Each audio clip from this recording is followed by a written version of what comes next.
Good morning and welcome to the O&A program. The O&A virus spreading across America thanks to XM Satellite Radio. The number one satellite radio company in the world. Yes. It's not even close. Not even. Whose water is this? Ew. I was ready to swig a bottle of water that's been sitting here all weekend long. Why don't people clean up? Damn it. Get rid of that right away. Clean that up. Patrice O'Neal helping us out once again today. Thank you, Patrice. Love having Patrice here. Good morning, man. Ahead of time. Listeners love having Patrice here. I've read the message boards. You're a hit, my friend. You're a hit. I appreciate it. You're a scream. You're going to be big. You're going to be a star. I'm over here with tears in my eyes looking at this Kong thing. I can't go see it. Yeah, we were talking before the show started this morning about, what was that, a minute ago? I think we were having separate conversations with Patrice O'Neal because I was having my own conversation with Patrice. Were you? And I was ready to bring up my conversation with Patrice, and you beat me to it with your conversation with Patrice. I read a little, and then I talk to Patrice. I read a little more. You're getting around, Patrice. Jesus. I thought I was bonding with you this morning, and I find out that Anthony was bonding with you. What was your conversation? We were just talking about radio and how David Lee Roth's going to be a complete failure. Oh. I was just giving him some of the inside doings of what this is all about. He's starting to get it, actually. I go, Patrice, how much great radio did we do last week on XM? He goes, man, yeah, we had a killer week. There was so much going on with Twinkles or whatever the hell that guy's name, Twitchels. A lot of fun. And People Big are A talking about it, yeah. And there was just tons and tons of material that we gave everybody. And I looked at Patrice and I go, you know what? It just doesn't matter today. We have to start all over. Mm-hmm. This is like stand-up comedy. It's like, remember I was funny last week? Yeah, remember that? No, we don't. Nope. You better be funny again. What have you done for me lately? You got to entertain them. They're like animals. They turn on you. I want to be able to film a sitcom, man. 13, 16 episodes. Then you sit back and just hang out and watch it on TV. And people will see you in public and go, hey, you're great on TV, but you're not really great on TV because you haven't done anything on TV in a very long time. You just sit back and reap the benefits. You reap the benefits, and then you know what they're all about. You know how good each episode is. Right. So you could go, oh, wait till next week. Right. We can't say wait till tomorrow. We don't know. No. Could stink. No. I mean, no one gives a shit that we had a great week of radio last week. That's last week. If we suck today, they're going to tell us how much we suck. And it's just you stink. And that's what I told Patrice. I go, David Lee Roth is going to be a complete failure doing this free FM here in New York and wherever else they're going to syndicate him because he just doesn't have the radio mind. And it amazes me these radio executives don't see that. They just assume, well, David Lee Roth could talk a little bit and he's a celebrity. Let's throw him on the radio. It should work. Get a radio guy? It's like the thing. That's what I'm saying. It's like there's no radio guys left because all those guys left the business years ago because they were fed up. Here's what I heard. From Infinity executives, certain Infinity executives. Well, you didn't hear the demo tape. He showed a lot of promise and a lot of what we were looking for. That's great. That's what Infinity said. Dude, when we got a David job, Lee Roth demo tape. When we got a job, I was working solo, and then Ant and I met, and the rest is history. Anthony and I had to get a demo tape together to sell ourselves out there, right? So what do you do? I took 3 weeks of our shows, put it together, edited it in such a way that it made it sound like it was one show, and sent it out. And everyone called back. The Golden Show. The Golden Show. And everyone started calling me going, wow, you guys, this is one radio show? One bit from 3 weeks. And one bit a day from 3 weeks. Oh, yeah. But how it was, put together, you couldn't tell the difference. So these people are questioning me going, this is one show that you guys did? I'm like, oh, yeah, we had a slow day that night. Just being so casual about it. And then next thing you know, we're getting hired like crazy. And the fact is, it was like a best of tape from like a month of shows or whatever it was. Told you when you was late for coming in for the snowstorm and shit, I'm sitting there like, they're like, well, shit, Anthony's stuck in it and he ain't moving. I'm like trying to keep a cool brow and shit. And I'm like, oh, Lordy. So it's like, and Opie's like, hey, man, I'm sitting there just drinking the water, looking at, not even looking up at the paper. I'm like, if this nigga Anthony don't show up, you better start playing, You better play your old demo tape. No, we hit Patrice O'Neal is going to be a rap. I knew his cell phone was charged and ready to go. That's why I didn't have any flop sweat. I knew I could get a hold of my pal Anthony. Yeah, people seem to have enjoyed that little segment of me driving it, and they want to record me every morning driving in, but it's dull. That was exceptional. Yeah. Every morning my drive-in is fine. I get on, boom, I get in, everything's done. It's just that rare occasion where that was the first time that happened in over a year. Right. Ever since we've been on the air. Yeah. It's the first time that happened. So just wrapping up with Patrice, and I'm like, David Lee Roth, he doesn't have enough info in his head to do a radio show Monday through Friday. He's going to run out of David Lee Roth He's going to run out of shit, though, within a month. Running out of what? shit. Yep. And then what? Running out of shit is different than info. It's like he needs to know how to make a radio. You need to just know how to do it. You know what I mean? Just like all funny guys can't do stand-up comedy because it's like a skill thing that you have to learn. Right. You know what I mean? So, I mean, you got to give David Lee Roth at least 5 years before you judge him. Yeah, right. In the radio world, they'll barely give him a year, maybe 9 months. Before me and Opie went up to Boston and did a radio up there, the station on Long Island was trying to pull some shenanigans with the deal, trying a little spite against Opie and stuff, and they knew that we had the deal up there in Boston, but they came to me behind Opie's back and said, look, we want you to take over the shift that Opie had. This is just bullshit that happens in radio. And I knew I was going up to Boston to do radio with Opie, but also in my head is, do you think I could now, because me and Opie work out on the air, and I enjoy doing radio, and you find me funny, that I could just solo it? Just do it. That, after a few... Now, all right, just do what you do, and stuff. It had nothing to do with the chemistry between me and Opie. Opie's talents as a guy that is a seasoned, radio veteran at the time. Right. Even though he hadn't been in it for 20 years at that point, you'd been doing it enough years where you knew the formula of radio. Right. There's a format. There's a thing. There's a thing you do. Right. There's a thing that I have no clue. I don't do. That's not my gig. I don't do that. I comment on shit. I'll make some funny remarks. I know radio. Yeah. He knows radio. There's nothing better than want to just dump Opie right out of his fucking... All right, here, we don't need you, Opie. Get the fuck out. But I'm watching this shit, and it's like, you going off, I'm yapping and shit. And then he's like, all right, we got all these, he got all the CDs, all the paywall. Yeah. I'd just be, hey, Brad adopts Angelina's children. You know that, right? Yeah, and blah, blah, blah. You know that. That's crazy. Callers, what do you think? What do you think about that? It's like taking a boat. We ain't calling nobody yet. It's taking a boat and saying, I got a motor. I don't need this fucking rudder. I'll just throw that thing overboard, and we'll be fine. And then you just... putter around hitting reefs. La la la la la la. Yeah, you want to just go, you want to always you don't let anybody feel like you can't go without them. Right. You know what I mean? So this might sound like, oh, you're kissing Opie's ass. But if you sitting here, you go, all right, good. All I need to do is, and sometimes I don't even need to say shit. But it's just like, okay, maybe it's time to say something. And it's just, then it's like, he's, all right, we got plenty of stuff here. And every time he says that, I go, what are you talking about, plenty of stuff?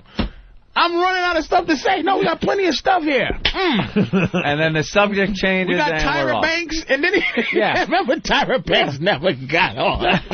He was saying two things he was saying for a week.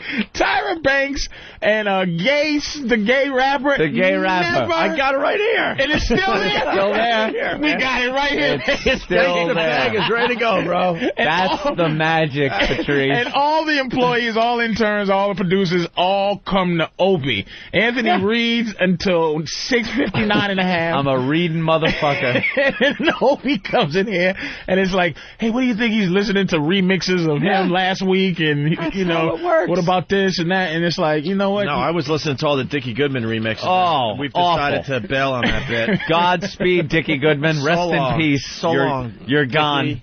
You had a couple of more minutes on this show, but it's over, Johnny. And then someone put our Howard rant to Doors music, and it's just it stinks.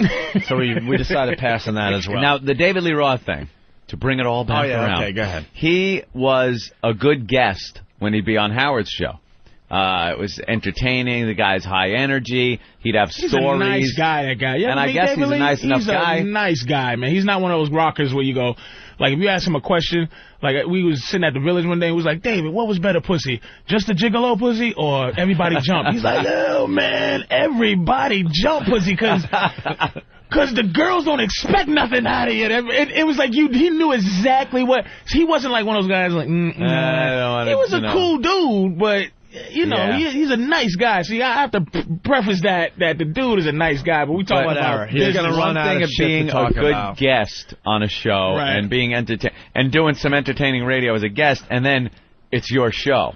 Right. That's rough. He needs bits, and he doesn't have bits. Anyway. Have fun. Godspeed. They see how Opie was running the show there? That anyway was running the show. Anyway, boom. Anyway. That's a little Tiller move. Hey, Doug, is this really you? Yeah, it's me. Doug Stanhope, everyone.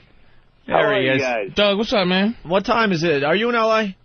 No, I'm in Bisbee, Arizona. It's 5 in the morning. Oh, okay, yeah. I was trying to figure out why you would call this early. What are you doing in Bisbee? That's where I live. You live in Arizona?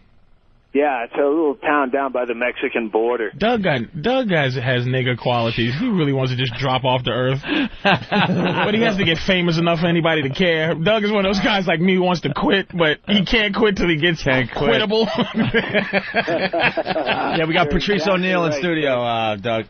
You're one of those guys that just kind of moved to Arizona and bought a house for like a mansion for $20? Yeah, basically, and it's right by the border, so when shit gets weird and FEMA starts putting people in camps for real, I can go the other way. And he could leave and go to Mexico. Jump the border south and, high-five the guys coming over for jobs. Joe Rogan's told some pretty wild stories about you, man. You guys have always been so cool to me. I keep getting emails out the ass. Go on O&A. They're big fans and blah, blah, blah. And I'm never in New York, so... So you said, what the hell, I'll call today? Well, no, I've been, clean and sober for, 3 weeks. Get the fuck out of here, really. Is that just something on purpose? You're going to pursue this, or...? Just to see what it was like, and then today I go, fuck this, and I ate a bunch of mushrooms, started drinking wine, smoking cigarettes again, and so now I'm still up. I get a Xanax trying to knock me out, and I'm sitting on MySpace like a fucking faggot in the middle of the night looking for friends. Doug is just like us. God damn, yeah. He's a comedian that's just like you. Someone emails me and says, hey, if you're still awake, call Opie and Anthony. Here's their number. And I go, I'm not going to be awake in an hour. And here I am, chugging down to the wine, still awake. And I go, fuck, I'll call Opie and Anthony. So you're on the tail end of just being up all night. Yeah. You must get some good mushrooms in Arizona, huh? The Indians know where to get them? Yeah, I get a good stash. I've just been picking at them little by little all day. I didn't go full tits out. What made you go on the wagon, though, in the first place?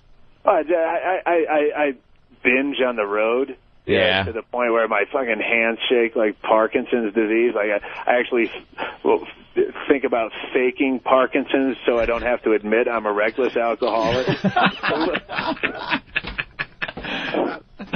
Oh, shit. That would be a great gig, man. I never saw the actual video, but I saw the clips on the infomercial with you on that Girls Gone Wild video. You look like you're completely tanked on that whole thing. How could you not be? That guy's such a douchebag.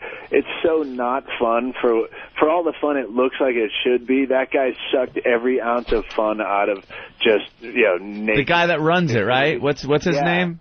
Joe Francis. He's such a douchebag. He's such a egomaniacal.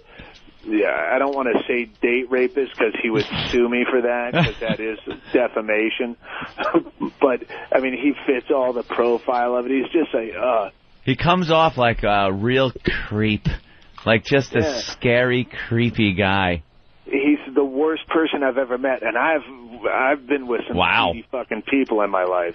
What's it like? Like it comes off like the chicks are all into it, and everything's like fine, like you said, like fun and everything. But isn't there a lot of like coercion going on with these girls? And Well, with him, if he's there, there's a coercion of a different sense. He doesn't give a shit about the business. He's there for his own personal amusement. Just getting laid. Just horribly degrading. Like everything you would think a porn magnet is, he's that guy. Yeah. Like just really seedy.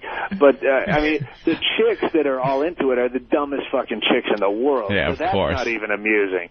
You know, I'm 38 years old, so that whole giggly. I can't believe I'm going to show you this. I don't want to. Oh my God, I'm not trying to fucking talk you out of a hand job on prom night. Show your kids and get off the bus. It is what it is. That's the one thing you get older is that the anticipation of titties is gone after you turn 30. It's just like, come on, pull your tits out. You don't understand. Yeah, well, I mean, this coy shit is dead.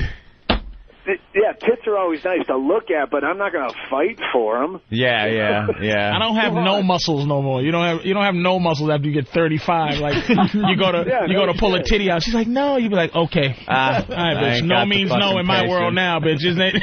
Don't have the patience just give for up this. the fight at that point. Here you go. Once I learn how to pull a titty out with the 2 fingers and they come out the front instead of dealing with the back, I don't play around no more. You're just like, fuck it. All right, sweetie. Thanks for this.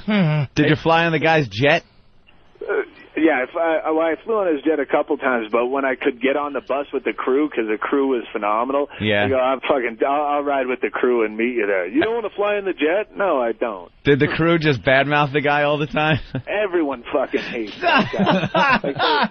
Isn't he getting sued for some He's always in some shit. Fucking court is his part-time job. He's gotten off on a lot of those underage things. He got off on one of those, and a lot of the ones where the girls said they didn't sign consent forms or shit like that. Yeah, lawyer money. I don't see anything about it. And the guy is so fucking filthy rich. Is he really? Like, I don't know who's buying those things. They just don't look like something you want to buy and pop in the CD you know player. Who's buying them? It's just a guess, but it's all the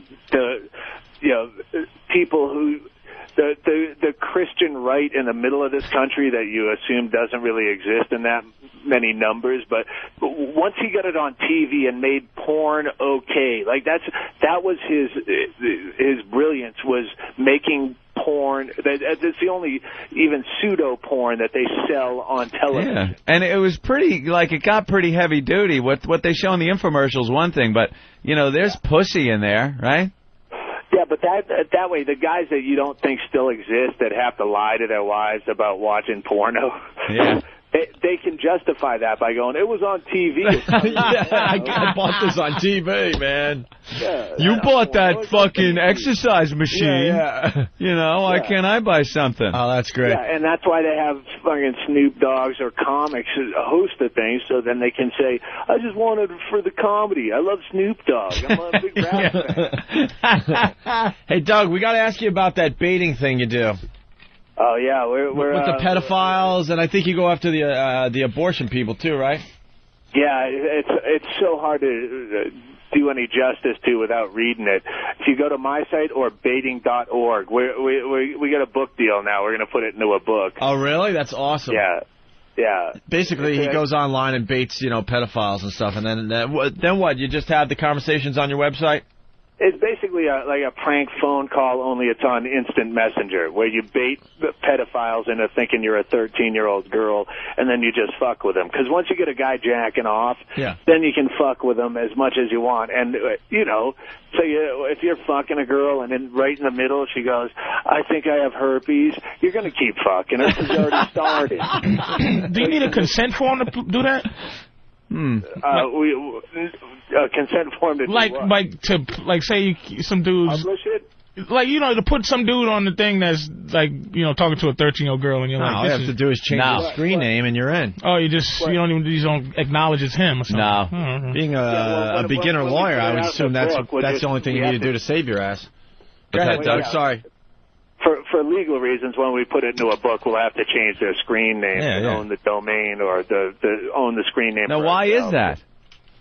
Well, because defamation is anytime if you accuse someone of doing something illegal, then you can get sued for defamation. I already went through this once. Can't you just put it down and say, this is how it went down, here's the screen name, it's all fact, it happened? the point is, like, I had a frivolous lawsuit. Some guy I said was a fucking crackhead on my website. Yeah. The way you'd say, yeah, you're a fucking crackhead, shut up. But because I said crackhead, that insinuates he's doing something illegal, where he sued me for, whatever, a fucking $250,000. And it got thrown out because it was frivolous, but it cost me $10,000 in legal fees to get it thrown out. That's the whole justice system is so fucked like that. Isn't crackhead like you could call someone crackhead in the same way you would a douchebag, and he wouldn't say, I'm not a actual douchebag. Like, crackhead has become something you could just, someone's acting like a fucking lunatic. You say, this guy's a fucking crackhead. I don't clean out women's vaginas. Last time I was never there in a woman's pussy cleansing with some kind of vinegar and water. But if he was in that pussy cleaning it out, that's not illegal. It's the letter of the law. If you insinuate he's done something illegal, like smoke crack, then you're open for defamation suits. This is a $10,000 lesson I learned. Oh, that's wonderful. So now I know to call them douchebags instead of crackheads. Someone's calling me out that I said CD player instead of DVD player. I caught that too. And he's like, he capitalized it and said I'm a fucking tool. John Holmes, sure it's his real name, from Beverly Hills. Banned. All right. Do they have to? I could understand if I said I put it in my toaster and watched it on fucking. I could understand if I said something like that. I did hear CD play it. So Doug, when you get those things and you put it in your transmission of your car and watch it, I could understand if I did something like that. I mixed up CD. Our fucking listeners are the most nitpickiest fuck. John Holmes is a crackhead. And I don't mean that figuratively. Literally, he was smoking crack this morning. You cocksucker. Hate our listeners. Pests. Pestilence. Well, Doug, you should keep in touch with us if you're up this early in the morning. Yeah, what are you working on? You got anything to plug? No, fuck no. No, huh? Just hanging out in fucking Bisbee? Yeah. How'd you pick Bisbee? Would you throw a fucking dart at a map? How'd you get Bisbee, Arizona? Who recommended Bisbee?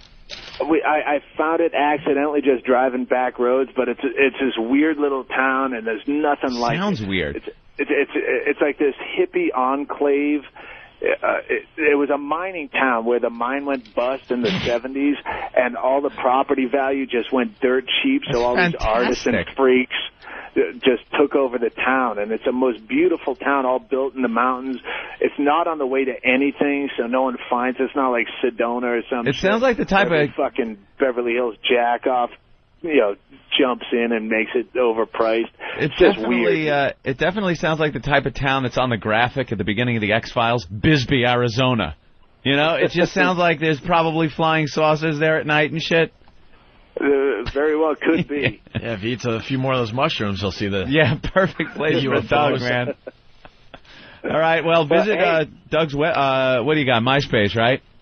Yeah, I got DougStanhope.com, and I'm on the MySpace /Doug Stanhope. Yeah, we see you on everyone's friend list. You're very friendly. How many you got? How many friends? I don't know, like 6,000 or 6? something. I just broke 7. I'm no Dane Cook. Dane Cook's got like how many? 870 million. It's ridiculous. He's got more than the guy that's instantly your friend that owns MySpace at the beginning. Tunisia, Indonesia, like million. all the tsunami places. They love him. They fucking love him. How many does Doug have? Yes. Well, Dane has 667,000. Jesus. Is that the most? 667,000 friends. Rogan's got a lot too. I bet you Rogan's not beating. $16,000.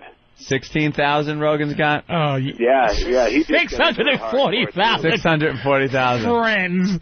Friends. Those aren't friends. As much as you want to down it, it's such a great form of marketing because, like, since the whole FCC bullshit went down, like, I'd go on the road, I'd do 6 or 7 stations, and then the FCC thing went down, and now I'm down to like 1 or 2 in a market, and one of them's pre-taped so they can cut out all the meat, and it's fucked. There's no way to get ahead if you're a comic of any substance. You know what Dane can do now, though? he could put out a bulletin to 680,000 people that he's got a gig, that he's got a fucking CD out, that he's got to be on SNL. It's unbelievable how many people you can get in touch with at one moment on this fucking MySpace. Right. Well, Doug, you got to keep in touch. We'll promote your gigs. Oh, cool. Thanks, man. If I ever get to that fucking horrible, horrible city, I'll come by and sit in. You know something? And if we ever come to Bisbee. You know something? We're reaching a lot of people now with this satellite radio, so. Oh, I know. And you can say whatever the fuck you want. Yeah, I just hate New York. I avoid it like the plague. I hate crowds. Why don't you like New York? You got a little agoraphobia there, Doug? Yeah, I'm like that. Fucking New York City's like, it's like last-minute Christmas shopping 24 hours a day. I get all freaked out. My earth is freaked out. It's like that, 365 days a year. It's like last-minute Christmas shopping everywhere. Awful. But I'll be back. God hates me, so he'll send me back there. All right, Doug, we're going to give you a special number so you can call anytime, especially when you're up early, all right? Shoot it to my MySpace. Hold on the line. We're going to just hold on a couple seconds. Cool. Hey, that was pretty cool. Doug Stanhope, everyone. Yeah, Doug's a good guy, man. What other celebrities are listening this morning? Give us a call. Any other, maybe, listening, driving, wherever, off on a drug binge from last night that you're not done with? Like real celebrities, please. We haven't played this in a while because we actually need people that'll listen. But the last time we played this, we got the worst celebrities ever. Yeah, they were barely celebrities. One guy that played a dead body in CSI, dumb stuff like that. One guy, remember when we got the guy that was in an America's Most Wanted recreation as the corpse? Yeah, that's what I mean. That's like just playing a dead body. It's the lowest rung. I watched a movie last night where I was like, if this is your one credit, you're fucked. You ever see that movie White Noise? I couldn't get through the first 7 seconds of that movie. On the TV and the radio, and it's the spirits coming back. It was like one of those. It had some scary moments where you jump, and I hate it because I'm watching it, and I go, and me and my girlfriend are sitting on the couch watching it, and she's going, "This is one of those parts. The closer he gets to this TV screen, the scarier it's going to be when something happens, and it's going to happen any second." And I'm sitting there going, "I know it's coming. I know it's holy shit, holy shit," and I knew it was coming. I knew that fucking thing was going to jump out, and it did. But there's if you're playing the part of the staticky, ghostly figure on the TV, that is a real bad role to have, because somebody had to go, yeah, I was in that movie White Noise. Was he in the credit? It had to be. It's like people that just kind of...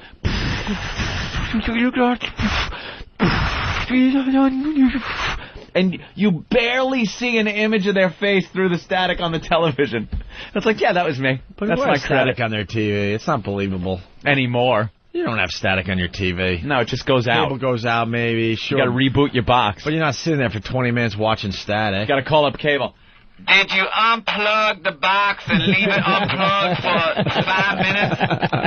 Yeah. Yes, I unplugged it. It's been unplugged now for 30 seconds, which has seemed to me like a half hour on the phone with you. But I went, okay, Mr. Kamonia, just wait a little while. Oh, wait, I got to get on the phone. Mr. Kamonia, just wait for another 4 minutes, 30 seconds, and I'll be here. So how's the weather there in New York? It's great. It's fantastic. Do I have to carry on an inane conversation with you during this whole fucking thing where I just look at my back? All right, plug it back in, Mr. Commode. And Commode. you're going to see, it's going to say boot, and then it's going to go to channel 2. I'm going to need you to pull the card out in the front of the box and reinsert it. It's still not working. Could you just send a service guy over, you motherfuckers? I hate the call to Cablevision. Let's go to hate it. Let's go to Tim in New York. Tim, what's up? Good morning, boys. Hey, hello, Tim. I listen to you guys all the time. I was once in a movie, actually. I was in Turner and Hooch. You were in Turner and Hooch? Yeah, I was playing Hooch, actually. Stop it. It's not even funny. That's all. Sir. That was an awful joke. Wasn't that an awful joke? Oh, can you imagine the embarrassment that made him hang up like that? He didn't even stand by it. I played hooch. Lunchbox. You can see him getting scared. All of a sudden beads of sweat out of nowhere on his forehead. Can you He thought it was a good idea as he was dialing the phone, and then realized he made a horrible Did you see how much pressure that was for mistake. 7 seconds? Yeah. He could have... I was food. Oh, my God. That had to hurt. Niggas just don't know. He's still feeling that. I played Hooch. Oh, Turner, what was the first one? People could go, what movie was Turner Hooch? Oh, that was the movie. Oh, Tom Hanks and the dog. And the dog. So what? Is he Tom? He's saying he's Tom Hanks? Oh, no, Hooch was the dog. Oh, Hooch is the dog. You know he ran for the radio and turned it down because he doesn't want to hear this part of the show where we talk about what an asshole he is. Hooch. By the way, that guy, a heroin addict. I know it. Let's go to Lunchbox. Hey, Lunchbox. Hey, guys, what's up? What's up? Back in the early 80s, there's a movie called The Exterminator. It's about a guy going out and killing... Good movie. You saw The Exterminator? Good movie. Are you kidding? Yeah. It was the Terminator. Sorry, dude. Go ahead. Sorry, but that's a good movie. I was one of the kids in the arcade that got approached by the fucking fat guy with the glasses. What? And he was actually my uncle. You know what, though? It's an obscure dude, you had to play The Exterminator himself for, like, anybody to, like, really know that movie. But I seen that movie. But, I was fucking 8 years old, I was in that movie. What's your name? My uncle, what's that? What's your name? My name's Bob. Bob? He's looking at you Bob on Henderson. IMBA, right? IMDb or whatever that is. Yeah, I'm looking for him. Are you credited in this? I was just an extra. I was just a little kid playing a video game in Times Square. No Bob Henderson. This is what we get when we play this game. I see no Bob Henderson. That's great, though. It's like... How about we raise the bar? We had Doug Stanhope on. If you think you're a bigger celebrity than Doug Stanhope, let's start there. We don't want to go backwards. I love extras, though. He's like, I was an exterminator, baby. Huh? Fuck Disney, Arizona. Fucking New York is the fucking greatest place in the world. That's why you're there. Fuck Disney. All right. Fuck that little fucking dirtwater town. All right, Lunchbox. He played the little kid from The Exterminator, and Opie's like, Exterminator? Exterminator? Do you mean the Terminator? Right. No, it sounds like... Terminator. It was the guy, he wore the Weldon mask, and he walked around with a blowtorch. He used to blow... There you go. He wore a Weldon mask. The Exterminator. He had the blowtorch cooking up the evils in the park. It was like Death Wish with a blowtorch. But it was like one of the movies I love, man. Yeah, right on. Joangela, what's up? Hey, what's up? How are you today? I'm fine. How are you? Good. What do you got? Good. I was interested in doing the tissue time bit. The tissue time bit. Yeah. Why, you're all horned up going to work today? I am almost on my way to work, yes. What do you do for a living? I'm actually driving. I work for a utility company. A utility company. So is it water, electric, or... Yes. Bam. Yeah. So you work for the electric company. Yeah. And are you hot? Am I hot? Yeah.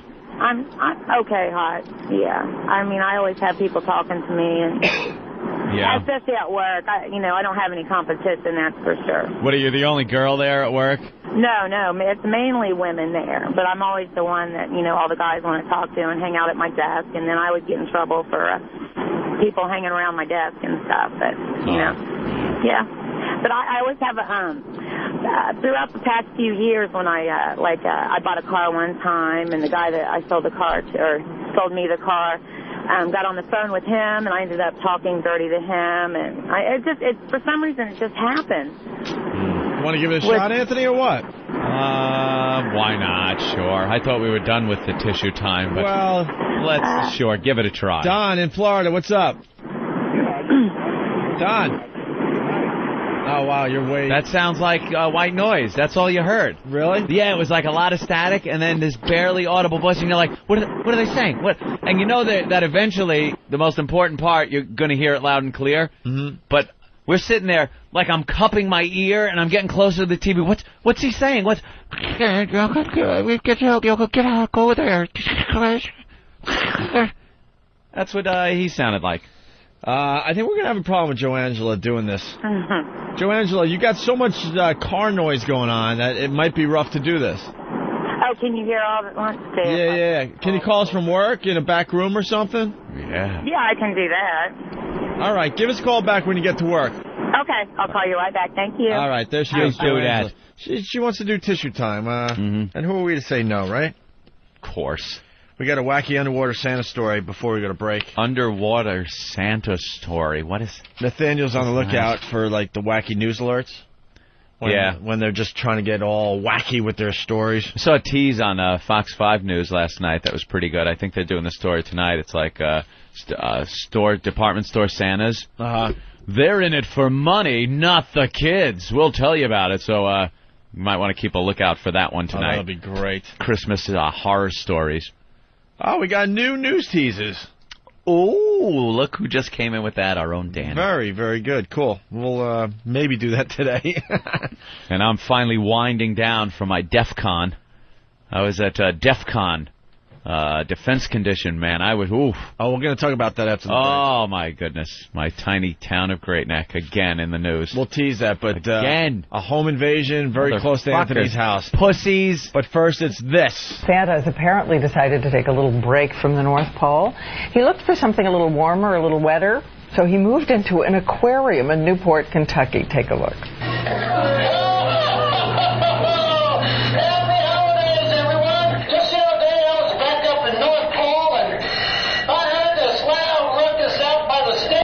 So obviously he's in a... he's underwater? Yeah. You hear... Yeah. How's he talking? What's he got, one of those big old deep-sea diver fucking helmets on? I don't know. How bad are you wishing for a shark attack right now? Oh, in front of the children. Just getting ripped apart. In front of the children. And oh my God! Can you imagine? Oh my God, I'm being ripped apart!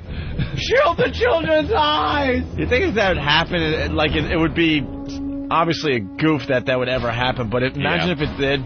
You think everyone that's watching him in the tank think it's just part of the act? Part of the act, yeah. Oh, look, Santa's getting ravaged by a shark. Is there a possibility you would be in a Santa outfit underwater, getting attacked by a shark, and people would be laughing at your death because they think it's part of the thing? Oh, Can you imagine? Love that. Not only am I going to die, people are going to watch me and laugh at me. What kind of an awful gimmick is this? I don't know. Christmas gimmick story. Here's another one about a goddamn store that has the only upside-down Christmas tree in New York. Not anymore, Anthony. What? It's a trend this year. Now it's a trend. It's a trend. There's a lot of people... people are nailing fucking Christmas tree holders to their ceiling. That's right. And putting the tree upside down and decorating it, and it is now trees hanging from the ceiling. It's that one of those crazy trends, yes. Like the hula hoop, Opie. Not as big as the hula hoop. In years to come, you're going to see newsreels. Back in 2005, the upside-down Christmas tree was the big thing. Doesn't that seem like, the devil's Christmas? It just seems like, come on, man, with the goddamn... It's sacrilegious almost. Yeah. No, I know what it is. People are just flat out bored with Christmas, and they're just trying something new. Santa Claus with a black suit. Yeah, they're trying to think up shit to make it more enjoyable and entertaining. Yeah. Let's be honest, we've all had it. Who's looking forward to goddamn Christmas? Remember Jesus' birthday? This was all used to be Jesus' birthday. It used to be, but now it's... little Lord and Savior. Back to Santa in the tank. I heard the slough rip us out by the stables. I went and looked out the window, and there were those pesky reindeers running off and playing hide and seek on old Santa. This is Santa. She told me, Santa, I bet those reindeers went back to the Newport Aquarium. So I hopped on my handy sleigh and rounded up my magic seahorses and come on down south here to the aquarium so I can look for my reindeer so we can get them all rounded back up. Sounds like Christopher Reeve playing Santa. Jesus. Ho, ho, ho, goddammit. They put him in a Santa suit. They put him underwater. They hook up his oxygen and don't give him any material. Right. He's just babbling like an idiot Santa underwater. Give him a couple of jokes. Just improv the whole day. Get a writer, yeah. And I'm under here. I'm dressed in a Santa suit, and I got an air supply that Mrs. Claus didn't join me. She doesn't have any air to, I'm flopping here. If I wasn't underwater, you'd see the flop sweat in Santa's hair and beard. What does he say when he thinks he's on lunch underwater, but it's his break? And how disgusting he is by lunchtime? I'm really sick of this shit. Oh, is this on? That ought to hold the little fuckers for a while. Put some fucking nitrous through there and make Santa funny. Santa's got nothing. Santa's got nothing. All right. I owe my daughter $10. I'm dodging her. You want to buy a house at the North Pole? Door? Nothing? All right. Mrs. Bonnie Claus will be up in a second. Parrish that thought he travels alone. All right. We'll take a break with another Christmas little thing here. A Christmas thing or a ditty? What is it? It's a thing. It's a thing. And then we'll do the home invasion story next. Home invasion? Where? What? Who? Seems like it was very close to your house. How close? We'll find out next. We're back with the Opie and Anthony program. Patrice O'Neal sitting in once again today, doing a great job for us. Anthony, during the break, was telling us a great story about getting out of a speeding ticket, I guess. I don't know what ticket it would have ended up as, because he didn't get me on radar. But I got pulled over again Friday. I'm the king of getting pulled over. I get pulled over a lot. I guess it's my driving. I don't know. Some people would call it. Some people would call it offensive driving instead of defensive. I am well aware of everything I'm doing, all of my surroundings. There are people that drive 45 miles an hour that aren't as attentive to everything that's going on around them. I'm constantly, boom, the mirrors, who's behind me, who's in front of me, the gauges and your mirrors. I'm looking, I know exactly. I got moves planned like 5 steps ahead. I see a guy sometimes, I'm in the left lane, but there's a line of cars in front of me, so I can't really speed. So I'm doing the normal thing, and some guy comes wheeling up behind me. And obviously, I'm not going to pull over for him because there's a line of cars in front of me. And I see that the gap, if he wants to get around my right, is closing up quick. He tries to make the move, gets shut down, has to get back behind me again. That don't happen to me. You could plan your moves 5 steps ahead. It's a beautiful thing when you're paying attention like that. So it was Friday. Now, here in New York, we had the snow earlier in the day. By the time I left at about 11:30... It was like sunny. It was sunny. The streets were wet, but not icy at all. It wasn't snowing anymore. But the fucking people on the road are still driving because they're hearing the news like it's a blizzard. So left lane has a bunch of cars in it doing 45 miles an hour. And I come wheeling up on this guy. And it's my move that's... And I know I'm doing it. It's my get the fuck out of my way move. I come up at pretty good rate of speed, but before I get behind him, I slow down, and then I might get a little close. Give him a little bump. Not at the speed I was at. You give him a little NASCAR. A little bump. I give him a little paint. We trade a little paint. Give him a little paint. I give him what they call the LIE stripe. He gets it on the side of his car. It's beautiful. Let's give him a little tap, tap, tap. I come up. I am aware of what's going on. This just alerts him that I am coming up, and I'm behind you, and get the fuck out of the way. You're doing 45 in the left lane. The guy doesn't move over. So I see an opening on the right. I take it, whip around him, get back in the left, and I'm running again. And you're out of there. Out of nowhere. Woo! Fucking NYPD Highway Patrol. Right behind me. I pull over, and you know me, I've talked about this before, I'm the safest pullover guy there is. I will look and make sure that mine and the officer's safety is paramount. You're going to take care of the safety of the officer. I do, because there are some people that pull over. Motherfucker. Dude, I would have pulled over a mile sooner, but I was worried about your safety. I'm looking out for you. I'm pulling over so the truck that's going 90 behind me hits him with his rear view. That the rear view mirror hit. You ever see that fucking tape? And I make sure I pull over right when you fall asleep and it starts going boom, boom, boom, boom, boom.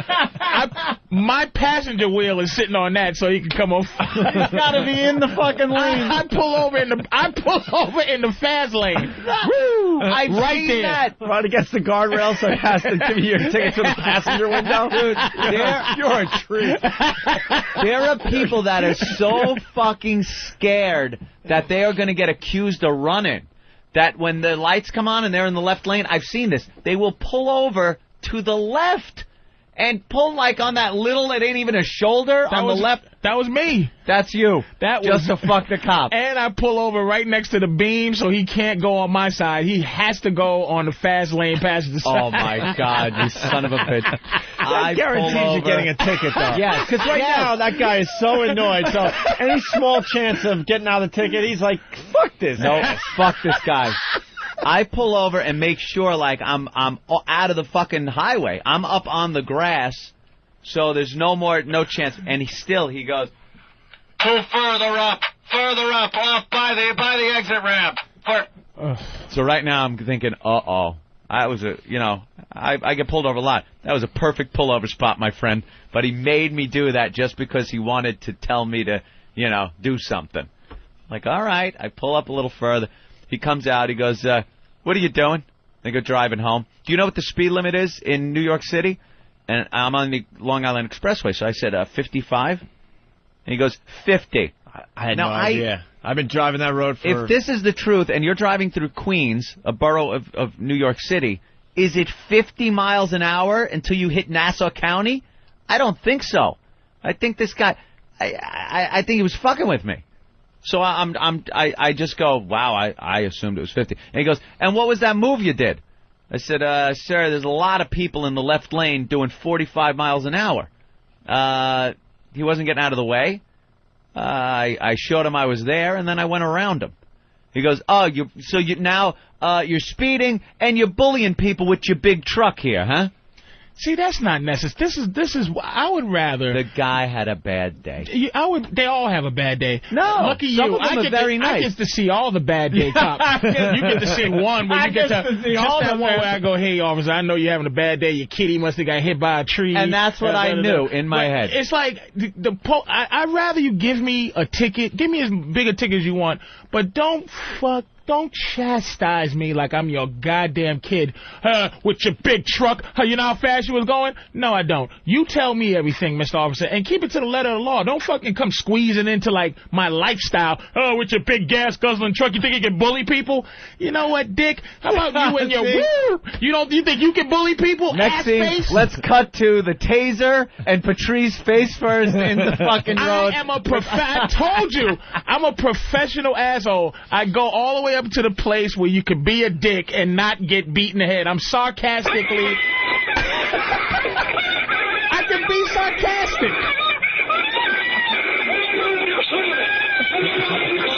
That's Patrice. Screaming like a little girl. I'm not talking shit that I'm going to fight the cops. It's annoying. Officer, why? You got to be like this. Yeah, my big gas-guzzling vehicle. Let me tell you something. End of story, motherfucker. End of story. I don't say that.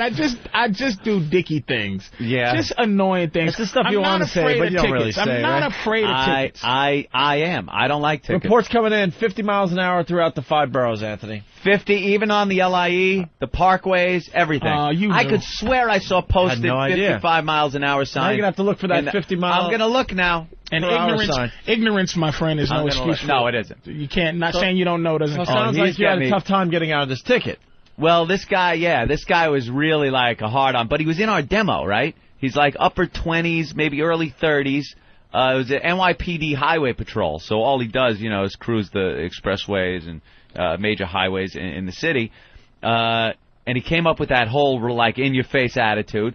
So I'm like, how could I work the show into this? I'm trying. And I said, my brother-in-law's on the job, by the way. And he goes, you got a card? So I pull out the card. I always say brother-in-law, even though, Keith isn't married to anybody. He's just a friend of the show, but it's the Keith card. I played the Keith card. A friend of mine interviews bums on a regular. Yeah, I go, he's on my show all the time. The Opie and Anthony Show. He goes, never heard of it. That is so awkward to work in. And then I'm like, oh, I was trying. I'm digging. I bet you he did hear the show. I started thinking that, but you kind of called him out on it, and he's like, he thought he had you so good, he's like, oh, fuck. I'm not fessing up to it. Yeah. So I give him the card, and did he take it? He took it. He looked. No, he didn't keep it. Oh, okay. He didn't keep it. He looked at it. He goes, is this his phone number on the back? I go, yeah. He goes, what would he do if I called him right now and, he came down here and saw this? I said he'd probably just laugh his ass off at me. And he looked at the card, looked at my license and registration for a little while, and then he gave it back to me. He goes, all right, don't let me fucking see you doing that again, which is always a funny thing. He's never going to see you again. Hey, you. It's been 10,000 cars since, but I remember every single one, you bastard. Right. So he let me off. Let me off the hook. Can you use the card twice? You think with the same cop? No.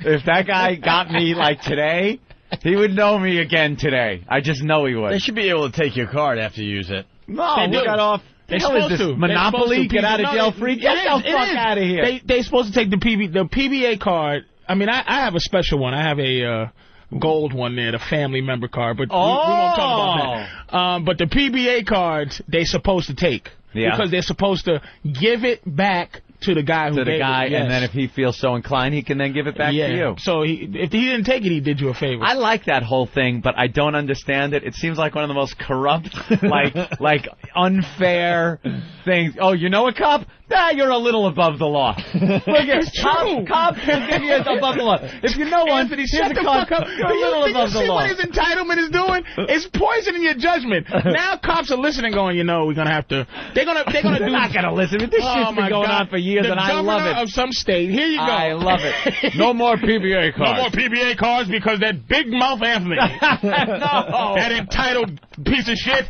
He uncovered a scam. No one is above the law. Matter of fact, cops are now to give other cops tickets for using cell phones. Some people above the law in New York City will tell you about it. Coming up at 11. If you don't know a cop, a shock jock up Schitt's Creek. A shock jock has broken through the thin blue line. We'll tell you about it. And his death threats. Coming up at 11. What did I do? Keep your mouth shut about the PBA card. I love it. Yeah, ixnay on that. A little slice of what it's like. All right, another big story that's happening today that involves Anthony more or less. There's this little thing. Well, a violent home invasion on Long Island. 3 men forced their way into a house in an affluent Long Island community. Happened in Great Neck. Eyewitness News reporter Ken Rosado live outside the police precinct in Manhasset with more. Ken. And good morning, Steve. Good morning, everyone. Certainly not a good morning for this poor family here in Great Neck. We keep hearing of these home invasions happening practically weekly, and it has happened again. According to police, this all happened on the overnight on Oak Pond Road in Great Neck. Apparently, there was an elderly couple and their 3 grown sons, an 80-year-old man, 74-year-old wife, and the 3 sons at home on Oak Pond Road. Apparently, 3 suspects broke in.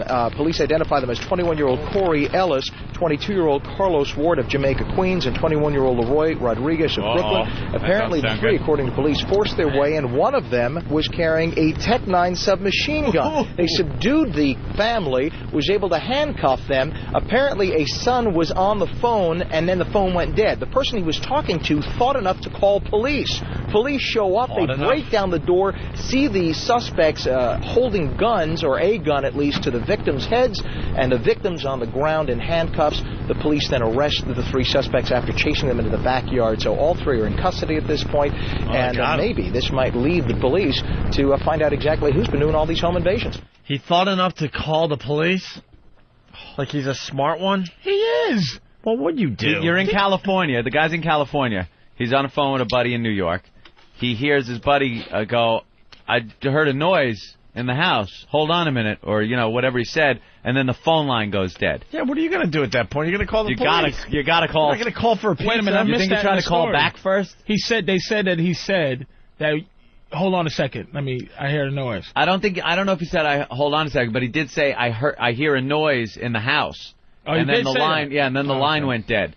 So the guy from California called his local police, who then called Nassau County police, who then went to the house and got him still there. Well, glad it wasn't me on the phone with Norton, because Norton would have said that to get off the phone. Just click. He goes, yeah, Norton's tied up. Dude, I'm going dead. Well, not because I can hear you clearly, Norton. Click. So he'll pretend to get kidnapped just so he can get off the phone. Oh, dude, there's a noise. I go, okay. He's all handcuffed, getting pistol whipped. Patrice will call the cops, I'm sure. No, he won't. No, he won't. He's asleep. Patrice, you idiot, call the cops. Dude, didn't you hear me say, yeah, but you always do funny things. You always say, shut up, and things like that. I thought you was joking. I don't know. Now, don't you think those three grown children, the sons that are in that house with the elderly couple, as this is happening, going through their head is, holy shit, we've read about these. We've read about these goddamn home invasions in Great Neck and Lake Success and Nassau County, and what did we do to prepare? Nothing. And now I'm being handcuffed. This motherfucker's got a gun to my head. With my mama. And I'm fucked. I wish you must feel like. I'd have gotten some type of contingency plan or a weapon that would have done something. Nothing. That motherfucker with that Tech 9, surprise! Because immediately, let me tell you something. Someone walks in with a Tech 9. These three. They're not going, the first person they see, they're going to shoot him. They're looking to rob the place, use it as intimidation or whatever. It's not a killing spree. They're robbing the place. If something happens, then it could turn into a killing spree. But me, on the other hand, I'm looking to shoot the first motherfucker that comes through the door. I got the advantage. That's the advantage that the homeowner has. And he's looking to see what the threat is. That anyone coming through that door is a threat. Especially some motherfucker named Leroy in Great Neck, because he ain't supposed to be there. Leroy Rodriguez. That nigga, that was a Puerto Rican and a black dude, so you're dead as a mother. There's nothing to protect you against a Puerto Rican black man. That guy shouldn't have been able to drive into Great Neck. Tech 9, first of all, Anthony, I think a lot of times when you say this, it bugs me, and this is the part that bugs me. Yeah. They don't come in with the doo-doo-doo-doo-doo-doo. It's not holstered, and they don't come in with the fucking spurs chingling and changling. They come in with the gun in their hand, right? And if you do your goofy shit, they're gonna shoot you. He has the drop on you. No, you have to get your gun. He's got to get into the house. What is he doing? Fucking busting through the door? Don't you sleep? No. I sleep. I sleep with one eye open. Yeah, they take shifts. They take shifts. No. I sleep fucking around for and the bedroom door is locked. Locked. Do you have a who goes there little door on top of your bedroom, like the slide like a speakeasy? Jerry sent me little eye slide. Speakeasy slide. Yeah. Let me in. See? Oh man! It would take enough noise to get into my house that I would have the drop on that motherfucker. You got your house loaded up like a Home Alone. Yeah, it's all booby trap. The Puerto Ricans are like the little what's it? The Incas. They're jumping around holding one foot. The little Incas. The Incas got old movies playing to try to scare them off. Little silhouettes of like pretend people floating back and forth. Smoke bombs, mouse traps, whatever it takes. I played the home invasion game over the weekend. Did you play that? It's getting a little creepy with the fans. Yeah, they made the Anthony home invasion game. I guess you could get to it through opieandanthony.com, but how many levels? I don't know. There's quite a few. I got past the hoo-hoo level. You got through the hoo-hoo video game level. And then there was then you shoot the Puerto Ricans in the kitchen, I think. Puerto Rican rapists in the kitchen. What's the toughest? Who's the toughest racial group? What's the hardest? Let's see. For some reason, the shotgun was the hardest, and I think that was the Puerto Ricans. Yeah, that was a pain in the ass. And then you use the AR-15 on everybody, I think. Everyone that's coming. Blacks, Puerto Ricans. That's it? Yeah. Let's say hi to Steve in New York. Steve, what's up? And you'd be totally unprepared for this. Two of these guys came in the front door, one in the back door. You'd be caught with your pants down. Exactly. Caught with my pants down. All right, let's see. Let's see these motherfuckers break into one house where the guy has a goddamn weapon. I'm from Long Island also. I got the Claymores and the Bouncing Betties on the front lawn. That's what you need, a Claymore. A fucking Claymore? What? And next time you fall asleep on watch. Just make sure this side faces the enemy. Y'all think this is a video game. I want a Claymore. You know what Claymores are? I know these things from the video game. Click. 3 click. Just click this thing 3 times. Someone's in the perimeter. God. There's ways to get you, Anthony. And how close was this one?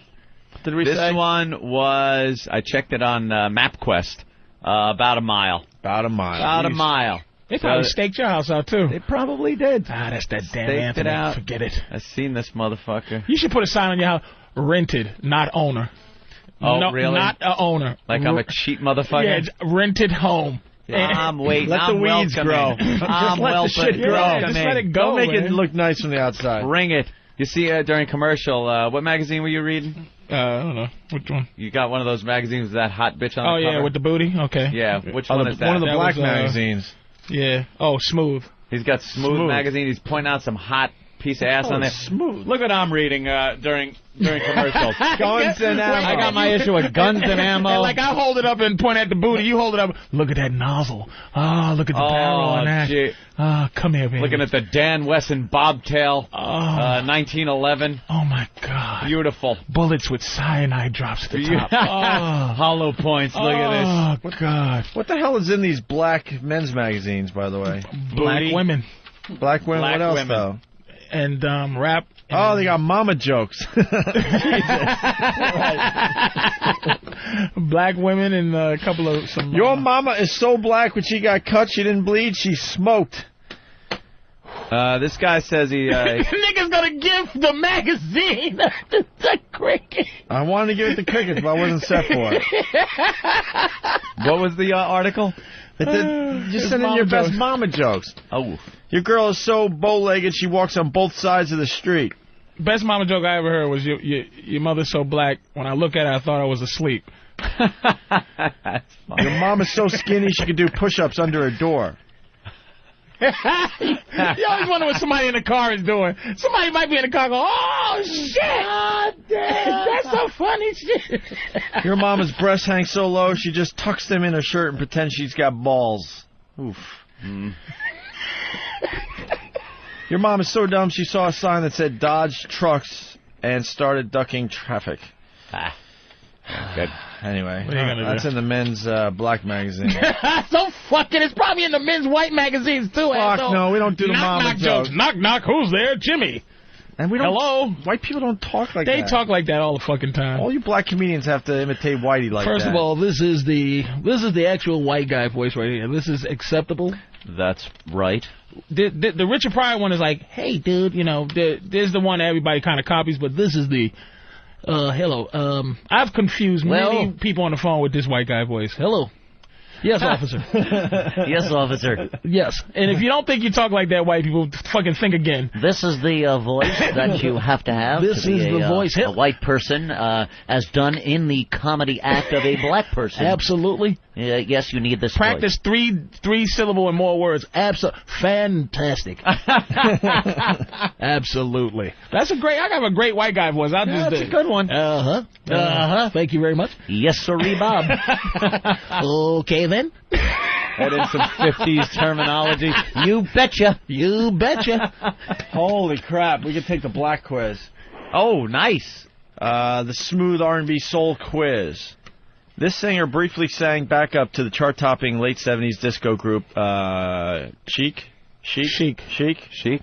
R. Kelly, Ronald Isley, Luther Vandross, or Prince. I'd say... Who did that? Oh, fuck, we won't even know the answers. You have to send in your answers. That's all. I hate that shit in the Put it in the magazine. back of the magazine. Oh, those nigga magazines. God Always next week. damn. It's always putting it on, making you buy another issue.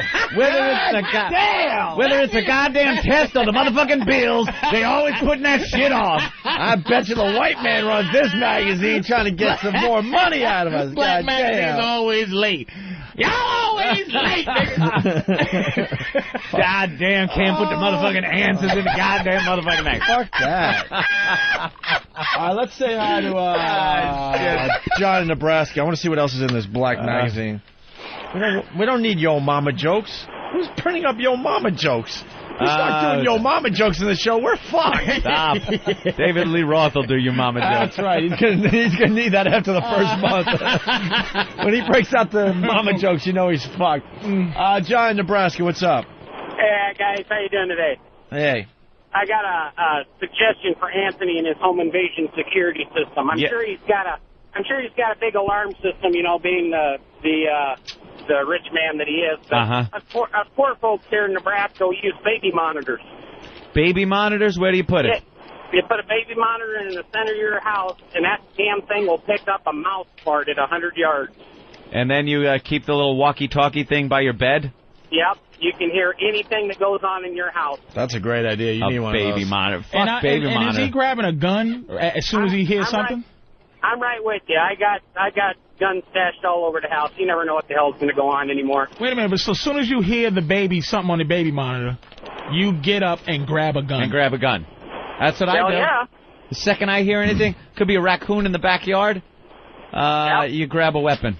I got a 40 Smith & Wesson by the bed. I got a 12 gauge in the closet. I got guns all over the house. What's your address? That's good. All right. Just go right to his closet, get his gun. Thank you, John. All right, talk to you later. The book reviews in the Black Men's Magazine. Oh, shit, we live in... Opie is completely mesmerized. He's taken with this. Dude, we live in two different fucking worlds. We certainly do. When did White people understand They got a book review on Biggie. Okay. They got a book review on Hoodlum. Why not? And a book review on They Tell Me of a Home. Why not? Where's Of Mice and Men? I don't see that anywhere on here. No one reads that shit. What's on the New York Times bestseller list? I bet none of those books. None of those. I bet you Hoodlum might be. I think Hoodlum's number 3. Hoodlum? Yeah. What's that about? What's Hoodlum about? I don't know. Hoodlums. Hoodlums. About Great Neck, motherfuckers. Could you just stay in the city, guys? It's about Leroy Rodriguez. Holy shit, Leroy. Change your fucking name. He fell out of stereotype heaven. That moment, Leroy. I'm gonna name my child Leroy Rodriguez. You know, parents don't understand shit. Do you know that when a fucking corporation is looking through resumes, they are throwing Leroy Rodriguez out without even looking at his qualifications? But see, black people figured that whole thing out. Black people spell regular names now with black. They give their kids like white guy names, but they'll spell it with black guy. Like P will be PETQE. With a hyphen over the Q. Like Africanizing. Yeah, Africanizing Jim. JYMME. The E is silent. Sharon. SH. Oh my God. UOROQUIN. With a hyphen over the S. We don't pronounce the Q. All right, listen. Listen to this. Now I'm to the part of the Black Men's Magazine where they talk about the new kicks. Yes. Yeah. There's a sneaker out there called a bathing ape. Let me see. What is it? Japanese sneaker makers, a bathing ape has finally come to America. Opening a store in New York City. Be prepared to break the bank, though, because everything they make is limited edition. There's a shoe called a bathing ape. All right. Fuck it. Black people don't get excited. Make your own about that. jokes there. Yeah, I mean we don't care about that shit no more. We don't associate ourselves with apes and shit. Nah. It's played out. I wear a bathing ape. Who gives a shit? I just won't wear a bugged out eye. I always thought that was stupid because it's not even close. close. My face with those pair of bugged out eyes, motherfucker. I don't play around. Would you like a pair of bugged out eyes? Nigga, you better get out of my face. Give me them bathing apes and those new Nike Step and Fetch It. You can step and fetch it in the Nike Step and Fetch It. And give me a pair of Lordy Jesuses. Feet don't fail me now with the new pump heel. Give me a pair of air feet don't fail me now.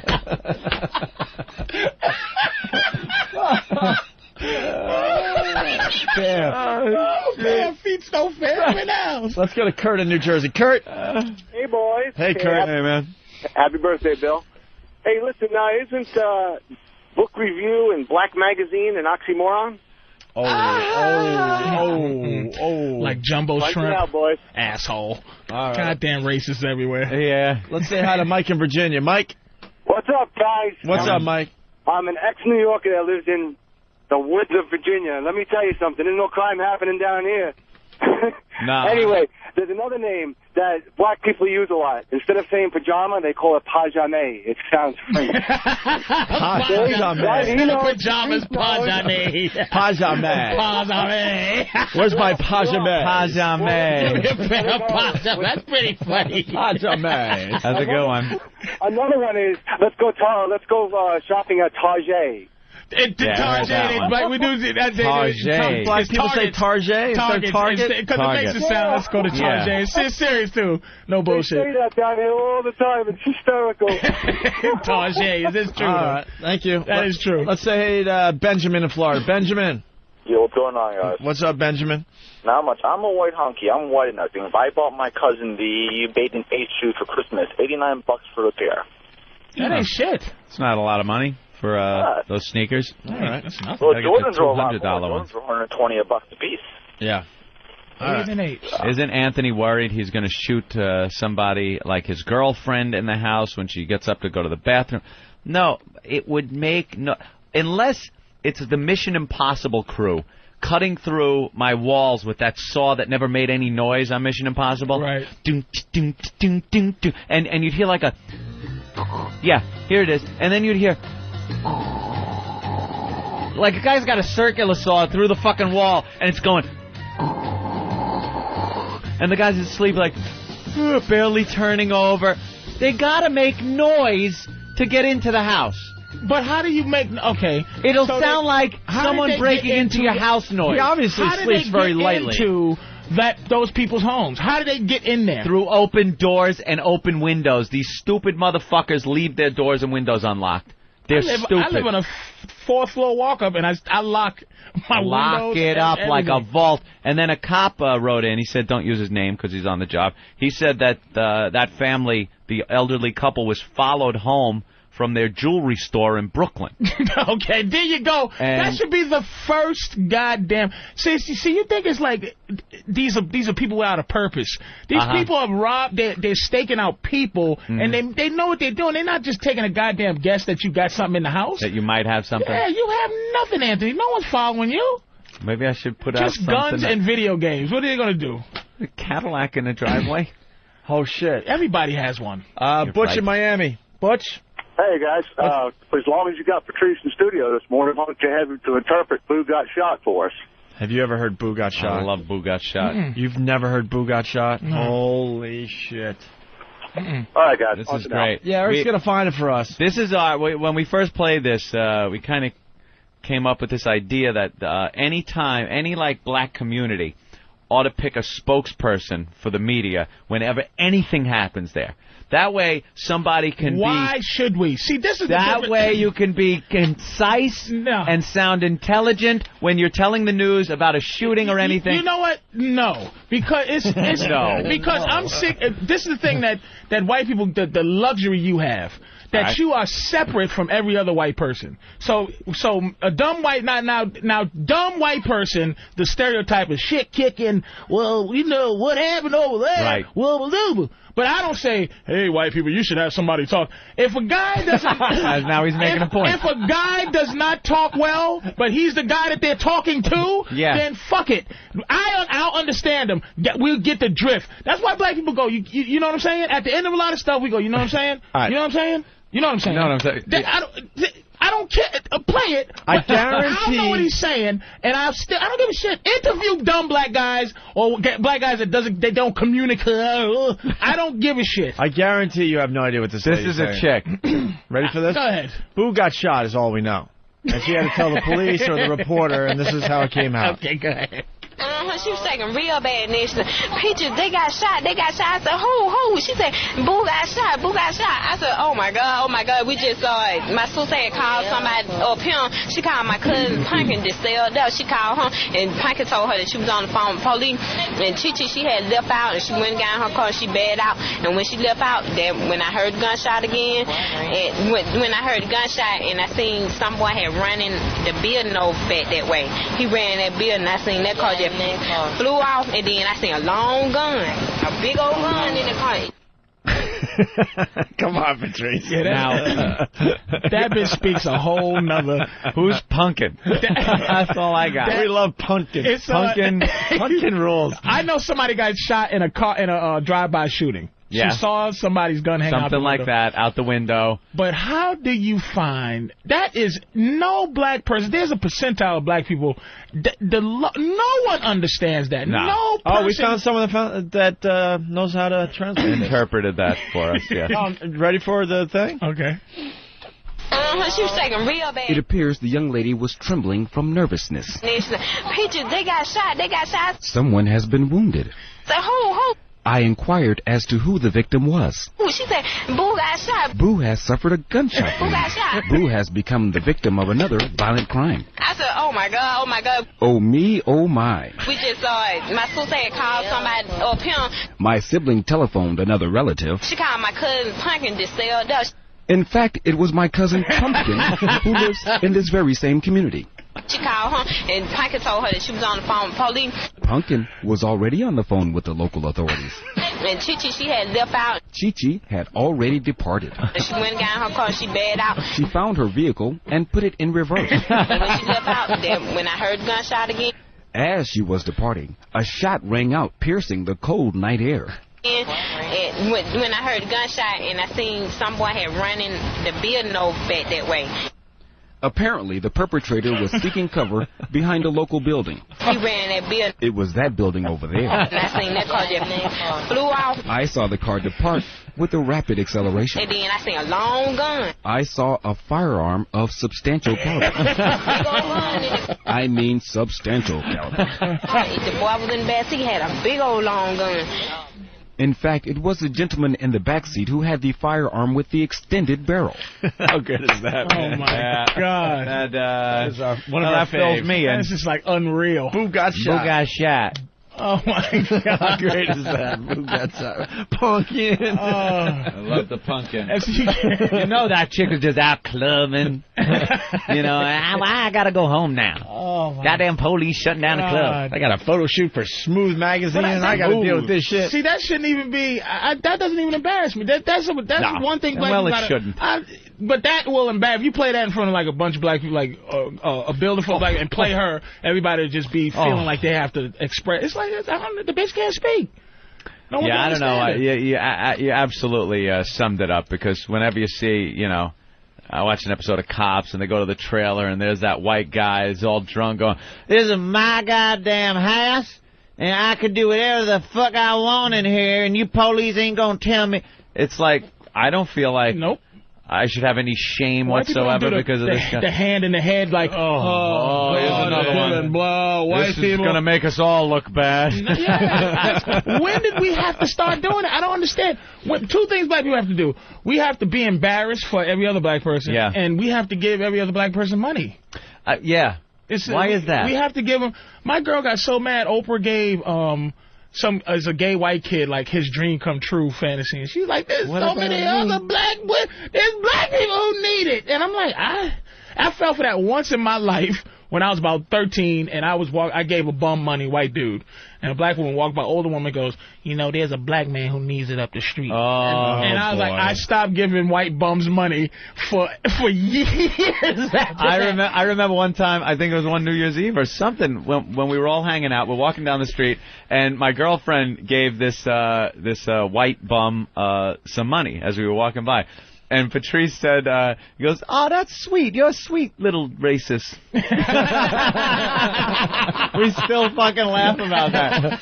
Very good. You're a sweet little racist. Let's go to Robert in Chicago. Robert.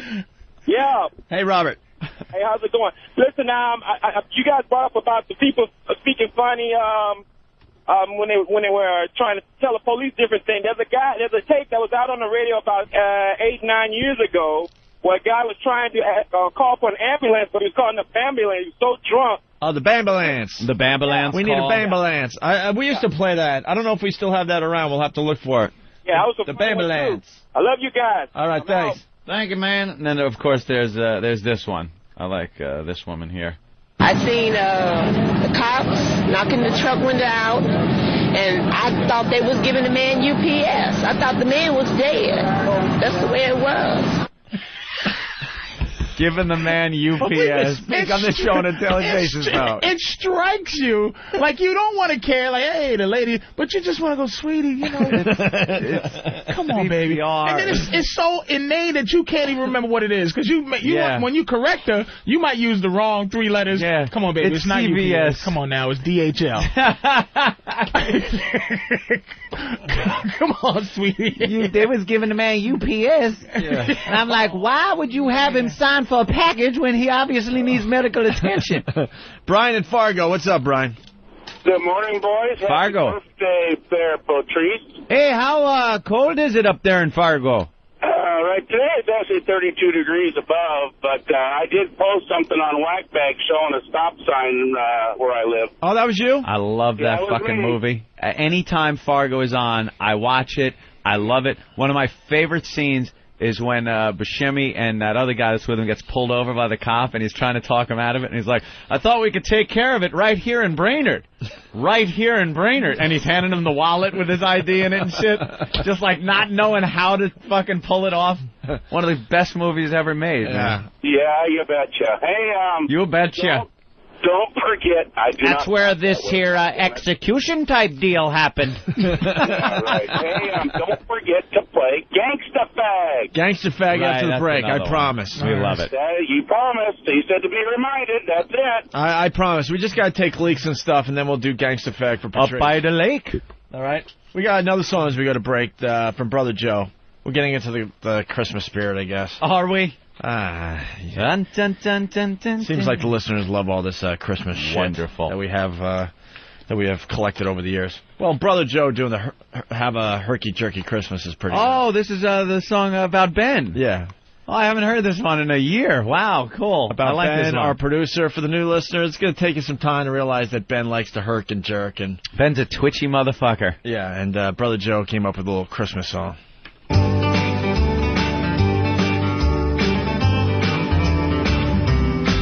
Have a herky-jerky Christmas like you work for O&A.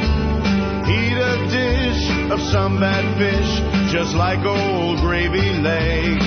Have a herky-jerky Christmas. Comb your hair with a car bomb. Then exclaim, that's nuts insane with your big fat meaty hog. Huff and puff, you breathe too much and buzzing like a bee. Run around like you're strung out on crystal methadone. Have a herky-jerky Christmas, and in case you didn't hear, be like Ben and have a herky-jerky Christmas this year.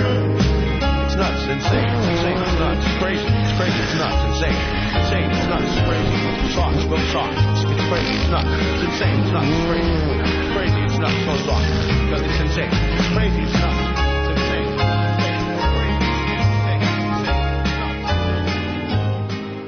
Let's go to John in Arizona real fast. John, what's up? Hey, man, how's it going? I bought my XM satellite radio a couple of weeks ago, and was tuning around. Well, a buddy of mine, because we drive truck, he called me up and left a message of your Tissue Time with Michelle on it. Oh, yeah. And told me to put it on this channel, and so I figured I'd put it on this channel, man. You know, dude, I think I've changed my radio station once since I started listening to you guys. And you guys are funny, man. Ah, we thank you, like John. that. Yeah, we like the Tissue Time if it's done right, but lately it's been kind of so-so. What's your buddy's name that turned you on to us? Steve. Steve, that's spreading the virus. That's right. There it was. He went up to his friend John here, sneezed, boom, he got it, and now the virus is in you. That's how it works. We are the bird flu of radio. That's right. This is the One virus, and it's spreading all over the goddamn place. Pandemic. You don't want to be the bird flu. Oh, yes, we do. Only 60 motherfuckers got it. If we're going to be a virus, we want to be a bad virus. We don't want to be one of those cute viruses. Bird flu's cute. No, bird flu, it's only got a few, but I heard you guys talking potential about, for disaster. I don't know how old the episode was, but I was listening last night, and you guys were talking about the regular radio stations wanting to get rid of XM and this and that. Yeah.